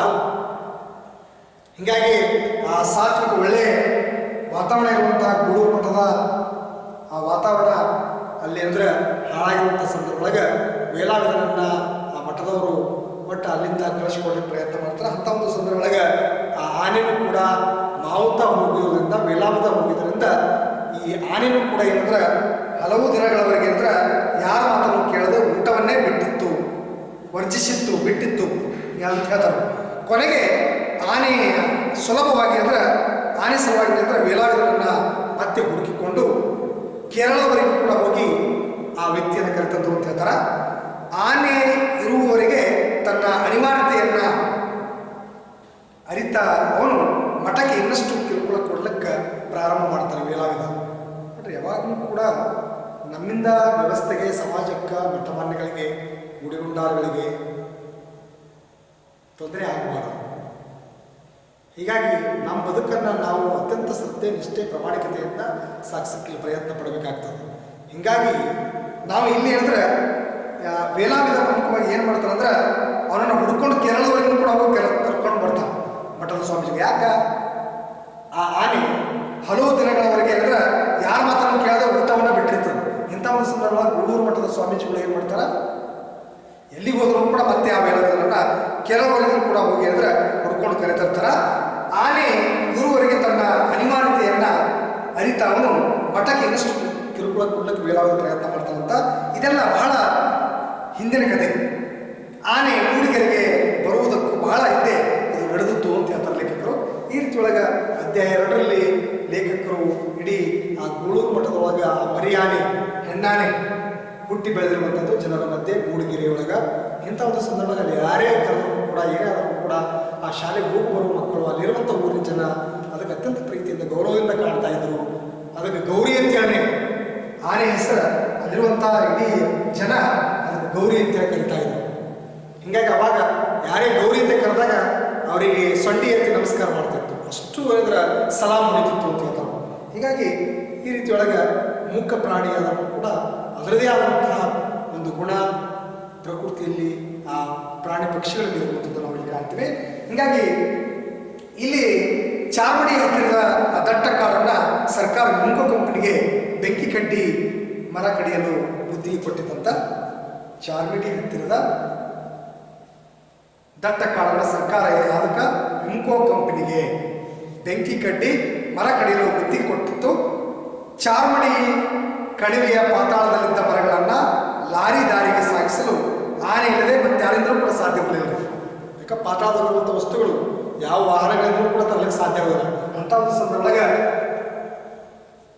ಇಲ್ಲಿ ಆನೆ ಇಂದ ಮಾತ್ರ ಸಾಧ್ಯ ಅಂಥೇಳಿ ಇಲ್ಲಿ ಅರಿತುಕೊಂಡಂಥ ವ್ಯಕ್ತಿ ಕೃಷ್ಣೇಗೌಡ. ಹೀಗಾಗಿ ಅಂದರೆ ಇಲ್ಲಿ ಒಟ್ಟ ಚಾರ್ಮಡಿ ಕಣಿವೆಯ ಪಾತಾಳದಲ್ಲಿದ್ದ ಮರಗಳನ್ನು ಆ ಲಾರಿ ದಾರಿಗೆ ಸಾಗಿಸಲು ಆನೆ ಅಲ್ಲದೆ ಮತ್ತಾರಿಂದಲೂ ಕೂಡ ಸಾಧ್ಯವಿರಲಿಲ್ಲ. ಕೇರಳದಿಂದ ಆನೆ ಇಲ್ಲಿ ಅಂದರೆ ಬಾಡಿಗೆ ತರಲಿಕ್ಕೆ ಯೋಚಿಸುತ್ತಿದ್ದ ವಿಮ್ಕೋ ಕಂಪನಿಯವರ ಬಳಿ ಕೃಷ್ಣೇಗೌಡ ಅದನ್ನು ತನಗೆ ಕಾಂಟ್ರಾಕ್ಟ್ ಅಂದರೆ ಗುತ್ತಿಗೆ ಕೊಡಿ ಅಂತೇಳಿ ಕೇಳ್ತಾನೆ. ಕೃಷ್ಣೇಗೌಡ ದೂರದ ಗೂಳೂರು ಮಠದ ಈ ಹೆಣ್ಣಾನೆಯನ್ನು ಅಲ್ಲೇ ದೂರಿರುವಂಥ ಆ ಒಂದು ಇಂಕೋ ಕಂಪನಿಯವರಿಗೆ ಬೇಕಾಗಿರುವಂಥ ಸಂದರ್ಭದೊಳಗೆ ಯಾಕೆ ಪಾತಾಳವಾಗಿರುವಂಥ ಕಟ್ಟಿಗೆಯನ್ನು ಬೆಲೆ ಬಾಳುವಂಥ ಶ್ರೀಗಂಧದ ಮರಗಳನ್ನು ಅವೆಲ್ಲ ಆಳದಲ್ಲಿರುವಂಥದ್ದು ಪಾತಾಳದಲ್ಲಿರುವಂಥದ್ದನ್ನು ಅದನ್ನು ಬಳಸೋಕ್ಕೆ ಆನೆಯನ್ನು ಇಲ್ಲಿ ಖರೀದಿ ಮಾಡಲಿಕ್ಕೆ ಕೃಷ್ಣೇಗೌಡ ಇಲ್ಲಿ ಪ್ರಯತ್ನ ಮಾಡ್ತಾನೆ. ಹೀಗಾಗಿ ಆ ವಿಂಕೋ ಕಂಪನಿಯವರು ಕೇರಳದಿಂದ ಆನೆ ಬಾಡಿಗೆ ತರಲಿಕ್ಕೆ ಯೋಚನೆ ಮಾಡ್ತಾರೆ. ಅಂಥ ಸಂದರ್ಭದೊಳಗೆ ಈ ಆನೆಯನ್ನು ಕೃಷ್ಣೇಗೌಡ ದೂರದ ಗೂಳೂರು ಮಠದ ಈ ಆನೆ ಯಾವಾಗ ಗೂಳೂರು, ನೀವು ಒಂದು ಅಂಕದೊಳಗೆ ಪ್ರಶ್ನೆ ಕೇಳಬಹುದು, ಆನೆ ಹುಟ್ಟಿ ಬೆಳೆದದ್ದು ಎಲ್ಲಿ ಅಂತೇಳಿ ಗೂಳೂರು ಮಠದಲ್ಲಿ. ಹೀಗಾಗಿ ಇಂಥ ಒಂದು ಸಂದರ್ಭದಾಗ ಈ ಹೆಣ್ಣಾನೆಯನ್ನು ಕೊಂಡು ಅಲ್ಲಿ ಮೂಡಿಗೆರೆಗೆ ತಂದದ್ದು ಆಗಲೇ ಅಂತ ಹೇಳ್ತಾರೆ. ಆನೆಯೊಡನೆ ಆನೆಯ ಮಾವುತ ವೇಲಾಯುಧನನ್ನು ಸಂಸಾರ ಸಮೇತವಾಗಿ ಮೂಡಿಗೆರೆಗೆ ಕೃಷ್ಣೇಗೌಡ ಆಗಮಿಸ್ತಾನ. ನೋಡಿ, ಗೂಳೂರು ಮಠದಲ್ಲಿ ಈ ಆನೆ ಇರ್ತದ. ಇದನ್ನು ಇಂಕೋ ಕಂಪನಿಯವರು ಆ ಗುತ್ತಿಗೆ ನಡೆದಿರುವಂಥ ಸಂದರ್ಭದಾಗ ಆ ಗುತ್ತಿಗೆ ಕೃಷ್ಣೇಗೌಡ ಪಡ್ಕೊಳ್ಳುವಂಥದ್ದು. ಒಟ್ಟಾರೆ ಗೂಳೂರು ಮಠದ ಹೆಣ್ಣಾನೆಯನ್ನು ಕೊಂಡು ಮೂಡಿಗೆರೆಗೆ ತಂದದ್ದು ಆಗಲೇ. ಆನೆಯೊಡನೆ ಆನೆಯ ಮಾವುತ ವೇಲಾಯುಧನನ್ನು ಸಂಸಾರ ಸಮೇತವಾಗಿ ಮೂಡಿಗೆರೆಗೆ ಆಗಮಿಸಿದ. ಆ ಆನೆಗೆ ಭಾರಿ ಹಣ ಕೊಟ್ಟು ತಂದೆ ಎಂದು ಕೃಷ್ಣೇಗೌಡ ಇಲ್ಲಂದ್ರೆ ಬಡಾಯಿ ಕೊಚ್ಚುತ್ತಿದ್ದ ಹೊರತು ಅಂತ ಹೇಳ್ತಾನೆ. ಬಡಾಯಿ ಅಂದರೆ ಜಂಪ್ ಕೊಚ್ಕೊಳ್ತಾ ಇದ್ದ, ಭಾಳ ರೊಕ್ಕ ಕೊಟ್ಟು ತಂದೆ ಅಂತೇಳಿ ಒಟ್ಟ ಆ ಊರಿನೊಳಗೆ ಸುದ್ದಿ ಹಬ್ಬಿಸ್ಬಿಡ್ತಾ ಇದ್ದ ಕೃಷ್ಣೇಗೌಡ ಅಂತೇಳಿ. ಹೀಗಾಗಿ ಅಲ್ಲಿ ಬಡಾಯಿ ಕೊಚ್ಚುತ್ತಿದ್ದೇ ಹೊರತು ಆತ ಕೊಟ್ಟ ಹಣ ನಿಜಕ್ಕೂ ಕೂಡ ಆ ಆನೆಯ ಬಾಲಕ್ಕೂ ಸಾಲದು. ಯಾಕಂದರೆ ಈಗಾಗಲೇ ಗೂಳೂರು ಘಟ್ಟದ ಮೇಲಿರುವ ಕೆಳಗಡೆ ಇರುವಂಥ ಗೂಳೂರು ಮಠದ ಆನೆ ಅದು ಮರಿ. ಹೀಗಾಗಿ ಅದೊಂದು ಒಳ್ಳೆಯ ಸಾತ್ವಿಕ ವಾತಾವರಣವನ್ನು ಹಾಳಾಗಲಿಕ್ಕೆ ಕಾರಣೀಕರ್ತರು ಯಾರು ಅಂತಂದ್ರೆ ಇಲ್ಲಿ ವೇಲಾವಿದ ಅಂದರೆ ಮಾವುತ. ಹೀಗಾಗಿ ಆ ಒಂದು ವಾತಾವರಣ ಕಲುಷಿತ ಆಗಿರುವಂಥ ಸಂದರ್ಭದೊಳಗೆ ಸಾತ್ವಿಕ ವಾತಾವರಣ, ಒಳ್ಳೆಯ ವಾತಾವರಣವನ್ನು, ಹೀಗಾಗಿ ಆನೆ ಮತ್ತು ಮಾವುತರನ್ನು ಇಬ್ಬರನ್ನೂ ಕೂಡ ಕಳಿಸಿಕೊಡ್ಲಿಕ್ಕೆ ಅಲ್ಲಿ ಗೂಳೂರು ಮಠದ ಸ್ವಾಮೀಜಿಗಳು ಪ್ರಯತ್ನ ಮಾಡ್ತಾರೆ. ಇಂಥ ಒಂದು ಸಂದರ್ಭದೊಳಗೆ ಆ ಇಂಕೋ ಕಂಪ್ನಿಯವರು ಆ ಒಂದು ಪಾತಾಳದಲ್ಲಿರುವಂಥ ಕಟ್ಟಿಗೆಯನ್ನು ತರಲಿಕ್ಕೆ, ಬೆಲೆ ಬಾಳುವಂಥ ಕಟ್ಟಿಗೆ ತರಲಿಕ್ಕೆ ಅವಾಗ ಆನೆಗಳನ್ನು ಬಳಸಿಕೊಂಡಿರುವಂಥದ್ದು. ಅಂಥ ಸಂದರ್ಭದಾಗ ಕೃಷ್ಣೇಗೌಡ ಅದನ್ನು ಗುತ್ತಿಗೆ ಹಿಡಿತಾನೆ. ಹೀಗಾಗಿ ಅಲ್ಲಿ ಊರಿನೊಳಗೆ ಒಟ್ಟು ಭಾಳ ದುಡ್ಡು ಕೊಟ್ಟು ಭಾರಿ ಹಣ ಕೊಟ್ಟು ತಂದೆ ಅಂತ ಕೃಷ್ಣೇಗೌಡ ಬಡಾಯಿ ಜಂಬಗ ಇಲ್ಲಿ ಕೊಚ್ತಿದ್ದೆ ಹೊರತು ಆತ ಕೊಟ್ಟ ಹಣ ನಿಜಕ್ಕೂ ಕೂಡ ಆ ಆನೆಯ ಬಾಲಕ್ಕೂ ಸಾಲ, ಅಷ್ಟೇ ಕಡಿಮೆ ಬೆಲೆಯೊಳಗೆ ಆತ ಖರೀದಿ ಮಾಡಿರ್ತಾನೆ. ಯಾಕಂದ್ರೆ ಮಠದವರು ಪ್ರಮುಖವಾಗಿ ಆನೆ ಮತ್ತು ಮಾವುತರನ್ನು ಹೊರ ಹಾಕೋದು ಸಾಕು ಅನ್ನುವಂಥ ಮಟ್ಟಕ್ಕೆ ಅವರಿದ್ದರು. ಎಷ್ಟೇ ಕೊಡಲ್ಲ, ಯಾಕಂದ್ರೆ ಆ ವೇಲಾವಿದ ಇಡೀ ಒಳ್ಳೆಯ ವಾತಾವರಣ, ಸಾತ್ವಿಕ ವಾತಾವರಣ ಕಲುಷಿತ ಮಾಡ್ತಾ ಇದ್ರು. ಯಾಕಂದ್ರೆ ಮಠ ಮಾನ್ಯಗಳು, ಗುಡಿ ಗುಂಡಾರಗಳು ಎಲ್ಲಿ ಆಗಲ್ಲ, ಅಲ್ಲಿ ಯಜಮಾನಿಕೆ ಕೇವಲ ಒಬ್ಬ ವ್ಯಕ್ತಿ ಅಲ್ಲ, ಸಾರ್ವಜನಿಕರು ಎಲ್ಲರೂ ಕೂಡ ಸೇರುವಂಥದ್ದು. ಇಂಥ ಒಂದು ಸಂದರ್ಭದಾಗ ಅಲ್ಲಿ ಒಳ್ಳೆಯ ವಿಚಾರ, ಒಳ್ಳೆಯ ನಡವಳಿಕೆ, ಒಳ್ಳೆಯ ಹಾವಭಾವ, ಒಳ್ಳೆಯ ವ್ಯಕ್ತಿತ್ವ, ಒಳ್ಳೆಯ ಮೌಲ್ಯಗಳನ್ನು ಆ ಸಂದರ್ಭದಾಗ ಅಲ್ಲೆಲ್ಲ ಪಡ್ಕೊಳ್ಬೇಕಾಗ್ತದೆ. ಇಂಥ ಒಂದು ಸಂದರ್ಭದಾಗ ಅಂಥ ಒಂದು ಸಾತ್ವಿಕ ವಾತಾವರಣ ಕಲುಷಿತ ಮಾಡಿದಾಗ ಅಂಥ ವ್ಯಕ್ತಿಗಳು ಅಲ್ಲಿಂದ ಹೊರ ಹಾಕಲಿಕ್ಕೆ ಕಾರಣ ಆಗ್ತಾರೆ. ಅವಾಗ ಆ ಗೂಳೂರು ಮಠದ ಸ್ವಾಮೀಜಿಗಳು ಆನೆಯನ್ನು ಮತ್ತು ಆನೆಯನ್ನು ಕೂಡ ಅಲ್ಲಿ ಸಹಜವಾಗಿ ನಿರೂಪಿಸ್ತಾ ಇತ್ತು, ಕೆಲಸಕ್ಕೆ ಅದು ಬರಲಿಲ್ಲ.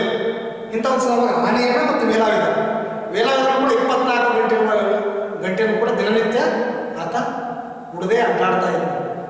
ಇಂಥ ಒಂದು ಸಂದರ್ಭದಾಗ ಆ ಗೂಳೂರು ಮಠದ ಸ್ವಾಮೀಜಿಗಳು ಆ ಎರಡನ್ನೂ ಕೂಡ ವೇಲಾವಿದ ಮತ್ತು ಆನೆಯನ್ನು ಅಲ್ಲಿ ಹೊರ ಹಾಕಲು ಪ್ರಯತ್ನ ಪಡ್ತಾರೆ. ನಿಜಕ್ಕೂ ಕೂಡ ಆನೆಯ ಬಾಲಕ್ಕೂ ಕೂಡ ಸಾಲದು ಅನ್ನುವಂಥದ್ದು. ಮಠದವರು ಮೊದಲೇ ಈ ಆನೆಯ ಮಾವುತರನ್ನು ಯಾರಿಗಾದರೂ ದಾಟಿಸಬೇಕೆಂದು ನೋಡುತ್ತಿದ್ದರಿಂದ ಕೃಷ್ಣೇಗೌಡ ಆನೆಯನ್ನು ಕೇಳಿದ ಕೂಡಲೇ ವೇಲಾಯುಧ ಮಠದಲ್ಲಿ ಮಾಡಿದ್ದ 4-5 ಸಾವಿರ ಸಾಲ, ವೇಲಾಯುಧ ಒಂದು 4-5 ಸಾವಿರ ಸಾಲ ಮಾಡಿರ್ತಾರೆ. ಹೀಗಾಗಿ ಅದು ಇಂದ್ರಶ ಸಾಕು ಎಂದು ಕೊಡ್ಲಿಕ್ಕೆ, ಆನೆಯನ್ನು ಕೊಡ್ಲಿಕ್ಕೆ ಅಲ್ಲಿ ಒಪ್ಪಿರುವಂಥದ್ದು. ಈ ರೀತಿ ಒಳಗೆ ಅಲ್ಲಿ ಕೃಷ್ಣೇಗೌಡ ಇವೆಲ್ಲವೂ ಕೂಡ ಅದನ್ನು ಗಮನಿಸುವಂಥದ್ದು. ಒಟ್ಟಾರೆ ಆತನೂ ಕೂಡ ನಿಜಕ್ಕೂ ತುಂಬ ಆರ್ಥಿಕವಾಗಿ ಹಿನ್ನಡೆ ಸಮಸ್ಯೆ ಆಗಿರುವಂಥದ್ದು. ಅಂಥ ಒಂದು ಸಂದರ್ಭದೊಳಗೆ ಈ ಇಂಕೋ ಕಂಪನಿಯಿಂದ ಗುತ್ತಿಗೆ ನೀಡಿದ ಮೂಲಕ ಅವಾಗಲೇ ಆ ಆನೆಯಿಂದಲೇ ಪಾಪವ ಏನಂದ್ರೆ ಹಣದ ಮುಖವನ್ನು ನೋಡಿರುವಂಥದ್ದು ಕೂಡ ನಾವು ಕಾಣ್ತೀವಿ. ಒಟ್ಟಾರೆ ಅಷ್ಟು ಇಷ್ಟು ತೊಗೊಂಡು ಆ ಎಲ್ಲ ಒಂದು ತರಹದ ವ್ಯವಹಾರಗಳನ್ನು ಮಾಡಿ ಎಲ್ಲದರಲ್ಲೂ ಕೂಡ ಕೃಷ್ಣೇಗೌಡ ನಷ್ಟ ಅನುಭವಿಸಿರ್ತಾನೆ. ಸೋತು ಹೋಗಿದ್ದ ಕೃಷ್ಣೇಗೌಡ ಆನೆಯನ್ನು ಬಂದಾಗ ಇಲ್ಲಿಗೆ ಇವನ ಕತೆ ಮುಗಿದಂತೆಯೇ ಎಂದು ಎಲ್ಲ ಅಲ್ಲಿ ತೀರ್ಮಾನಿಸೋ ಜನ ಎಲ್ಲ. ಆನೆ ಸಾಕುವುದು ಅಂದರೆ ಹೆಂಗಂದ್ರೆ ಎಲೆಕ್ಷನ್ಗೆ ನಿಂತ ಹಾಗೆ, ಸುಲಭ ದಾರಿ ಅಲ್ಲ ಅನ್ನುವಂಥದ್ದು. ಎಲೆಕ್ಷನ್ ನಿಂತ ಹಾಗೆ, ಯಾಕಂದ್ರೆ ಆನೆ ಭಾಳಷ್ಟು ಅದಕ್ಕೆ ಮೇವು ಹಾಕಬೇಕಾಗ್ತದೆ, ಎಷ್ಟು ಹಾಕೋದು ಕೂಡ ಸಾಲೋದಿಲ್ಲ. ಇಂಥ ಸಂದರ್ಭ ಆರ್ಥಿಕವಾಗಿ ಮೊದಲೇ ಆತ ತೊಂದರೆ ಆಗಿರುವಂಥದ್ದು. ಇಂಥ ಒಂದು ಸಂದರ್ಭದೊಳಗೆ ಅದು ಸಾಕೋದು ತುಂಬ ಕಷ್ಟ ಅಂತೇಳಿ ಜನ ಎಲ್ಲ ಆ ಕೃಷ್ಣೇಗೌಡನ ಬಗ್ಗೆ ಒಟ್ಟ ಎಲ್ಲ ತೀರ್ಮಾನಿಸಿದ್ರು. ಆನೆ ಸಾಕೋದು ಅಂದರೆ ಎಲೆಕ್ಷನ್ಗೆ ನಿಂತಾಗೆ, ಎಲೆಕ್ಷನ್ ನಿಂತಾಗ ಎಷ್ಟು ಖರ್ಚಾಗ್ತದೆ ಗೆಲ್ಲುವಂಥದ್ದನ್ನು ಕೂಡ ಅಲ್ಲಿ ಖಾತ್ರಿ ಇರೋದಿಲ್ಲ. ಹೀಗಾಗಿ ಅಂದರೆ ಇವತ್ತಿನ ವ್ಯವಸ್ಥೆ ಹೆಂಗಿದೆ ಅಂದರೆ